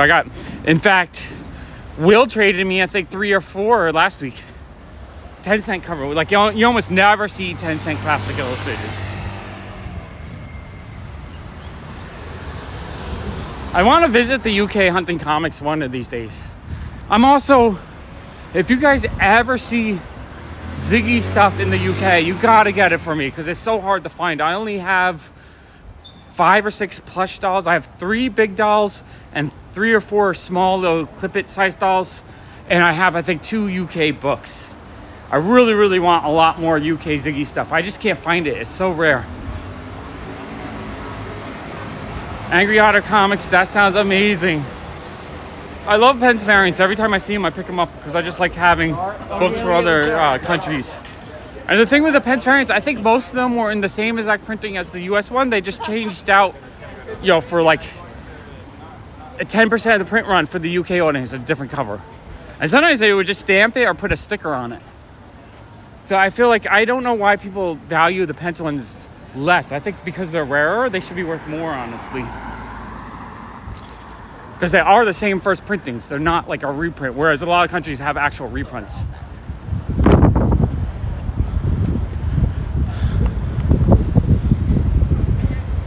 Oh, that must make it hard to be a collector. DBC, how do you go about collecting then? Like, what is your process? Do you go to boot sales? Do you look for like antique stores or used bookstores? Ziggy board game, I do have that. I have a bunch. I have like 3 or 4 of them, I think. Oh, you have a boy named Ziggy. That's amazing. Is it Ziggy after Ziggy Stardust, or is it Ziggy after the cartoon Ziggy? Or was it Ziggy after Ziggy Stardust, but then you start liking Ziggy because of his name is Ziggy? I'm sure that happened as well.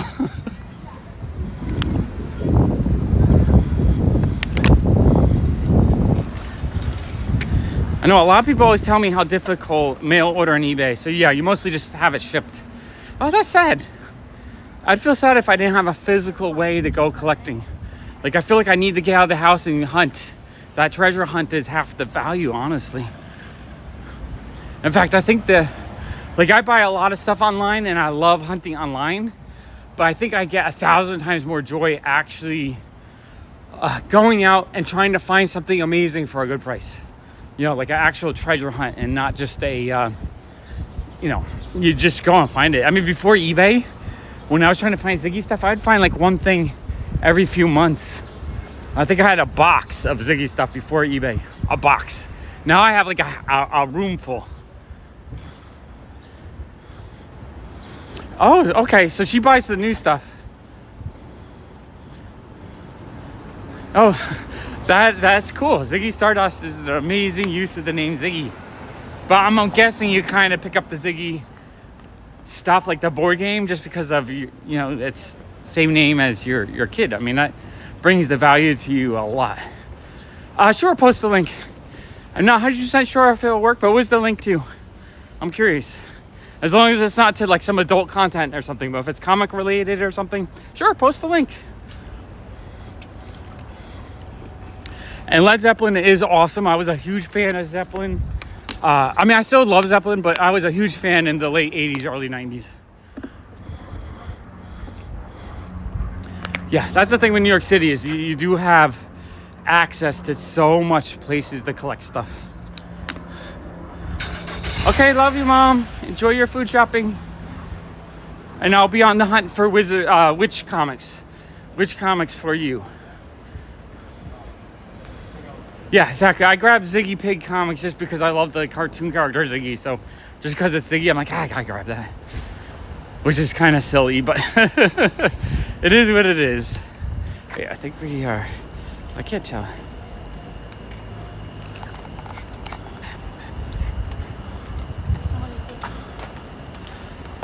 Okay, give me the link. I'm not sure if I can see it. James, do you have an Instagram? If you have an Instagram, I will just message me and I'll send you a link to the UK English Ziggy stuff I do have. Because I have an image on I have a website, charactercollector.com, that has images of them. I'm not sure, right now I don't know if I see a link. The link might actually not be able to post. Not 100% sure how it works or not.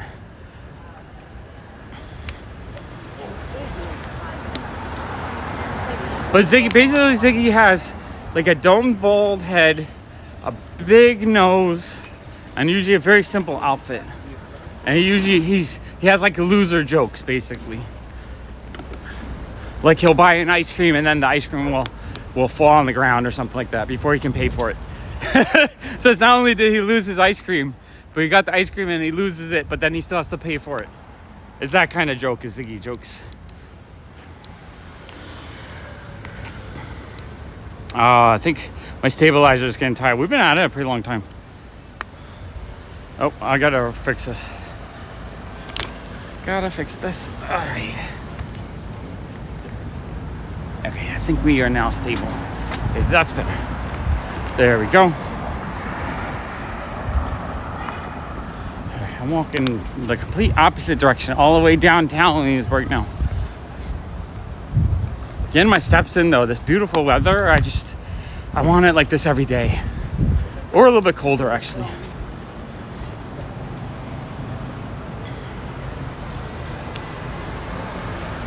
Yeah, no, the Hallmark stuff's pretty common, so I see it all the time.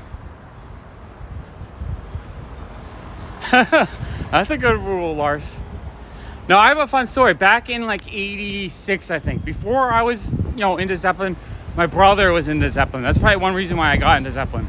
So I remember going to the English Town flea market. At the time, I don't know what I was looking for. I was probably looking for comic books or toys of some sort, and I don't remember what I got. What I do remember is that my brother went to a record vendor and he bought a Led Zeppelin live concert bootleg. I keep seeing the yard sale signs I missed. So he bought a Led Zeppelin live concert bootleg. I remember on the way home, we were in the car and like he was so giddy. He got his Led Zeppelin live record and he pulls out the record. And the label on the record says something like Super Songs for Swinging Mothers. And it had a picture of a pregnant woman on a swing. He got so mad. He was like, oh my God. He was screaming and ranting. And he was like, he wanted us to turn around and go back so he could return it. He was so upset about it. And, this is fun. There's like an orange here. What is this giant orange? That's kind of fun. So he got really upset about it. But when we got home, it was the live concert. They just made it, because it was a bootleg, they made it have a funny label. So it was less likely to get in trouble, I guess. I have such a strong memory of that. Oh, awesome. I'm so happy you hung out with me, Crackadilly Blip. I'm probably ending pretty soon because my phone's going to die soon, I think. But I really appreciate that you hung out with me for an hour and a half. Enjoy your trip. Stay safe.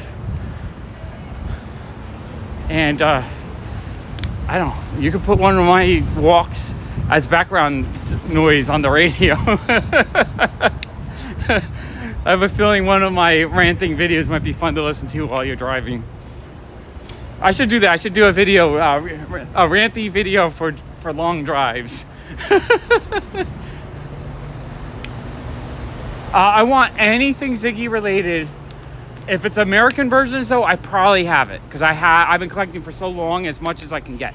But if it's a UK version, if it was printed in the UK, if it has pence pricing on it, I want all of it. Even if I have it already, because it's so rare, I don't even mind having a duplicate. But yeah, books, pins, greeting cards, magazines, comics, anything. I haven't watched it yet because I never finished the last season or two, so I feel like I need to watch the season 7 or whatever before I watch the new season. Was it just the writing didn't feel off, or the characters fell off? What was wrong with episode? Don't tell me anything about episode 1. Just tell me why you were a little disappointed. Was it just not strong writing, I'm assuming? Maybe it was like the characters just didn't connect well, or it felt like sometimes when they reboot stuff years later, it feels completely different than it used to be. All right, Alex, good luck with your homework. Yeah, no, that's the thing with bootlegs, is a lot of times they sound terrible. In the late 90s, I became a huge bootleg concert trader. So I remember there's a really great website where you'd put a list of all the concerts you would have, and then you'd make trade with people, and they would send you something, and you would send them something back. So you would increase your collection. And occasionally, like if they wanted something you had, but they had nothing, you could do like 2 blank tapes for one kind of trade. So they send you 2 blank tapes, you copy one over for them, and then you have an extra tape to make for someone else. Okay, I'll have to watch it soon, Michael. I do want to say I love Futurama. Futurama is one of my all-time favorite IPs. The second reboot after the first reboot or re-season, whatever, I just never finished it. Vincent, did you buy all that Ziggy stuff on Whatnot? Vincent's funny. Vincent came in and he brought me a pile, like 3 or 4 Ziggy plushes a few months ago. I had the big mailman in the shop on the shelf. He's in the special little area above the counter. Oh wow, Bigby, that's amazing. I love that issue. I picked up just the US version maybe 4 months ago from my local shop for like $5. I was so thrilled to get it. I really need to get that. Is it Savage Tales? This is his first appearance in the magazine. I really need to get a copy of that, and the price is down like half of what it was. That's really near the top of my want list.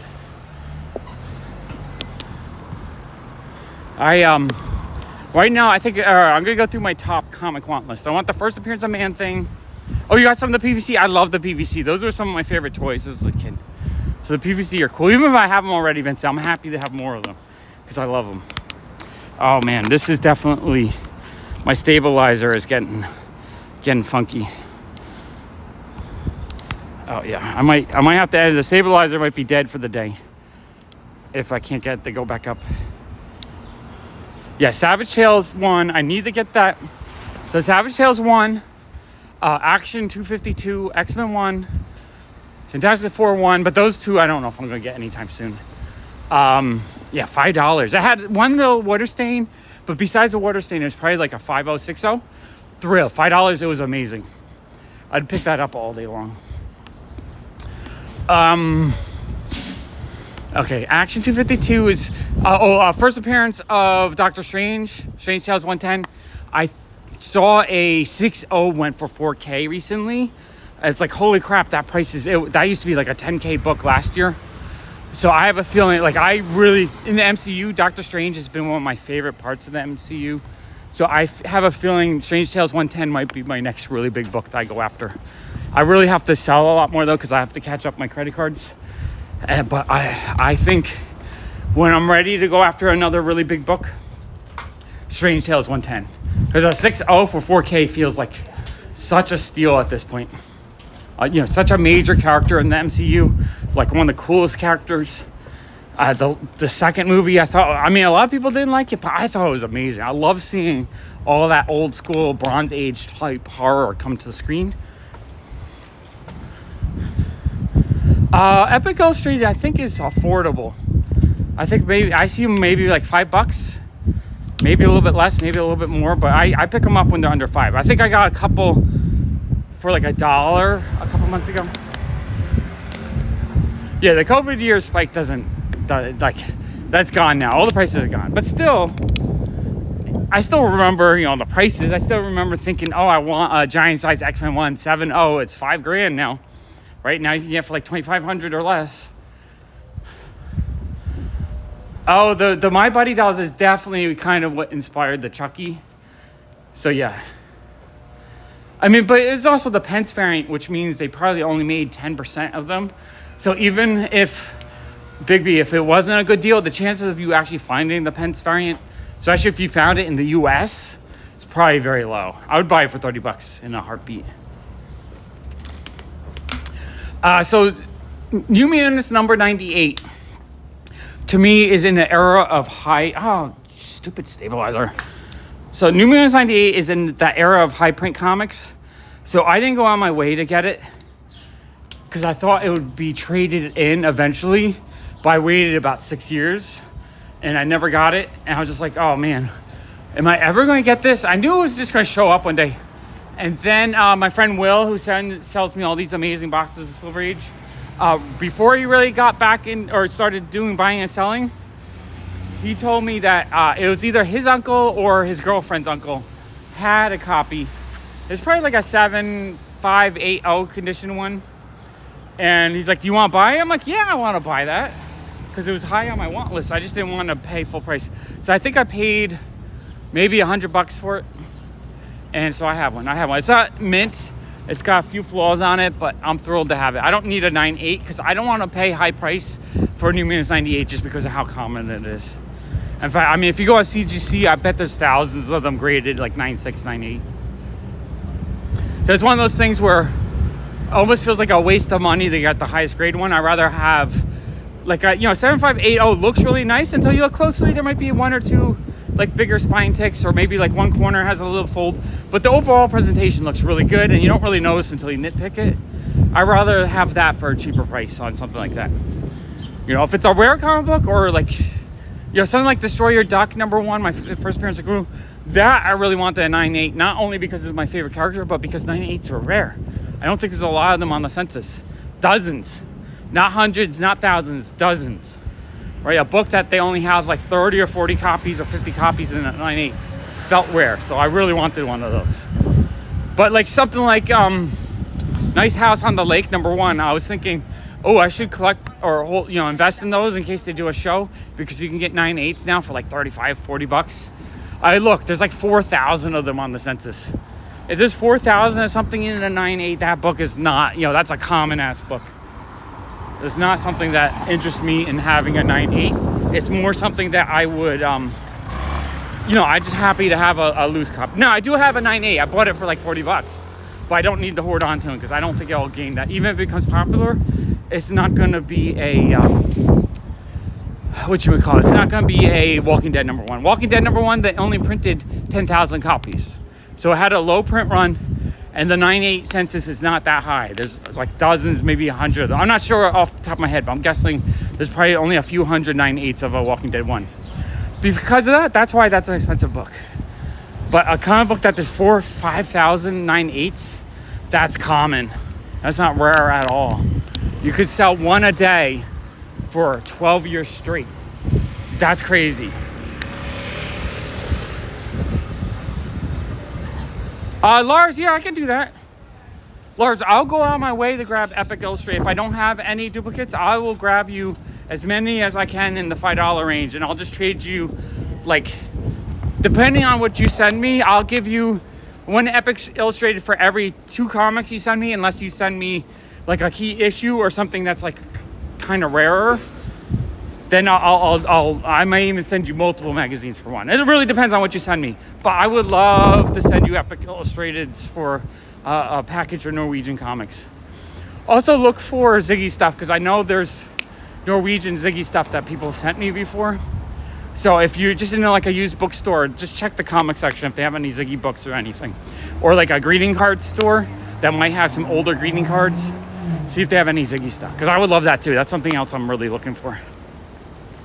But Lars, that would be amazing. I would love to have just a fun sort of surprise box of Norwegian stuff. And definitely I will start putting Epic Illustrated on something that I just buy on site whenever I find it for like $5 or less. And maybe less. Maybe I'll find a whole bunch for like $1. Then I can give you a really good trade deal. Why is this stabilizer is dying? I think my phone's almost dead. Any minute now, the stream is going to end, I think. We're minutes away from ending.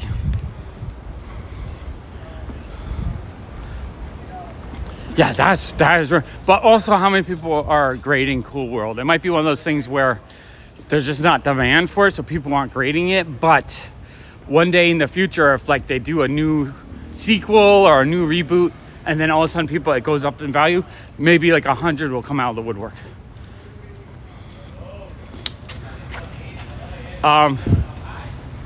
Oh my God, Big B, that is crazy. Yeah, so if they only printed 10,000, who knows how many were returned too? Maybe like a few thousand of them were returned. Holy crap, Big B. You ripped off the cover to get your $1 back, or whatever it was. What were they, $2 at a time? So to get your $1 back, you ripped the cover off of Walking Dead 1. How crazy is that? Big B, you know, every time I see a Walking Dead now, it's going to be the Big B comic. I'm going to be like, oh my gosh, it's Walking Dead 1, the Big B comic, the one that he tore the cover off to get his $1 back. That's insane. I guess it just didn't sell. I guess black and white, not the greatest artwork. Zombie comics were not the thing that sold very well. That's crazy.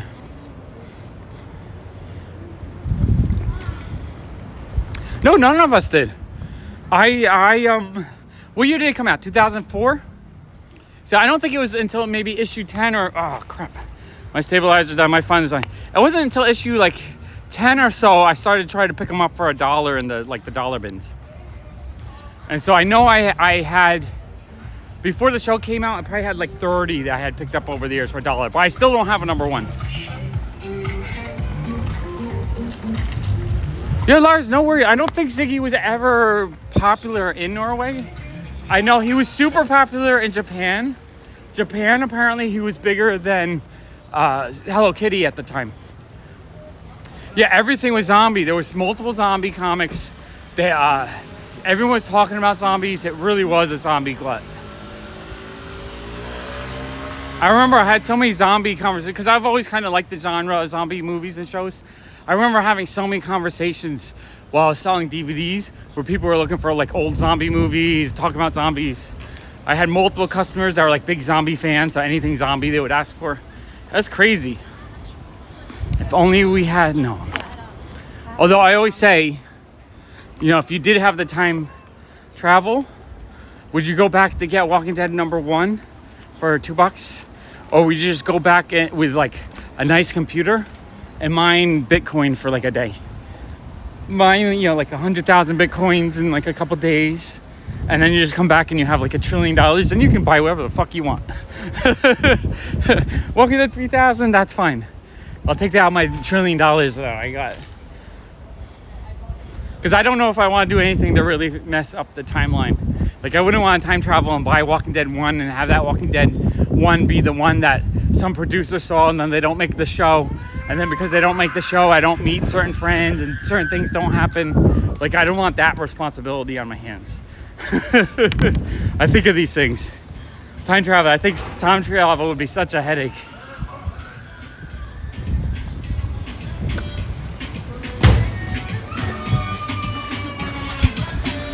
Yeah, lottery numbers too. Yeah, but who needs lottery numbers when you could just get $1 trillion worth of Bitcoins? Then the government doesn't even know that you have $1 trillion. You make money when you need to have money, right? You just occasionally you sell, you know, $100,000 worth here, pay taxes on that. Maybe $100,000 worth there, pay taxes on it. Maybe buy stuff in Bitcoin. They don't even see it.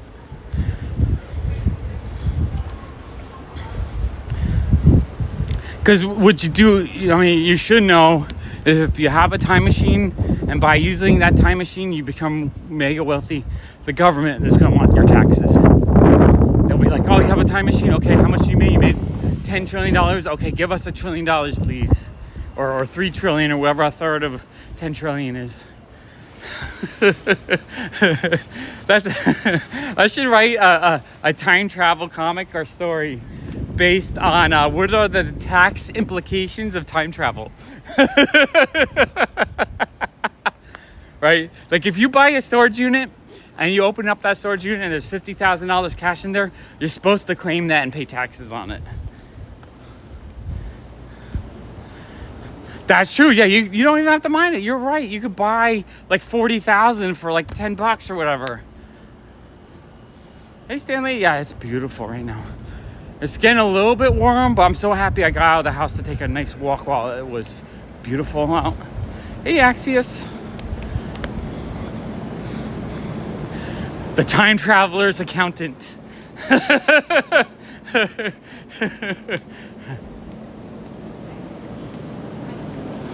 So George, when you pick up Amazing Fantasy 15, don't sell it, because if you sell it, you're going to have to pay 30% taxes on that. So what you should do is time travel, get the thing you want, but then don't sell it. We'll create a trust so that you can leave the AF-15 to your children, so that when you die, they can get it without paying taxes on it. Plus the $1 trillion worth of Bitcoin. Oh yeah, I have an idea too. All right, so this is my friend Santos. He's 98. He's on his deathbed. So take him time traveling, give him the Bitcoin. We'll put him on the trust, so when he dies next week, you can inherit it all, and you just have it, and it doesn't cost you. You don't have to pay taxes on it. The time travel that episode, time traveling geriatrics. Then you have a whole team going around for people that are on their deathbed. Is he seeing his loved ones yet?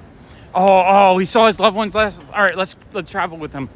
All right, write the trust. All right, move his hand, pick up his hand, make him sign it. Okay, he's leaving to you this computer here with 10,000 Bitcoins on it. Okay, sweet.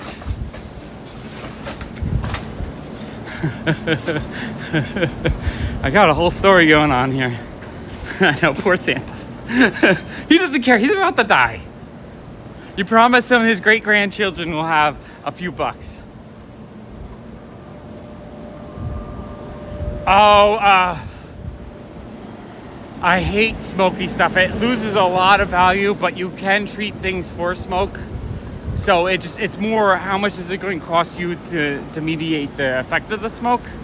So it's more like if it's a $50 or $100 process, then the value would just be minus $50 to $100 to get rid of this. But I mean, I'm just making up. I don't know the exact cost to remediate smoke out of paper, but I know it's possible.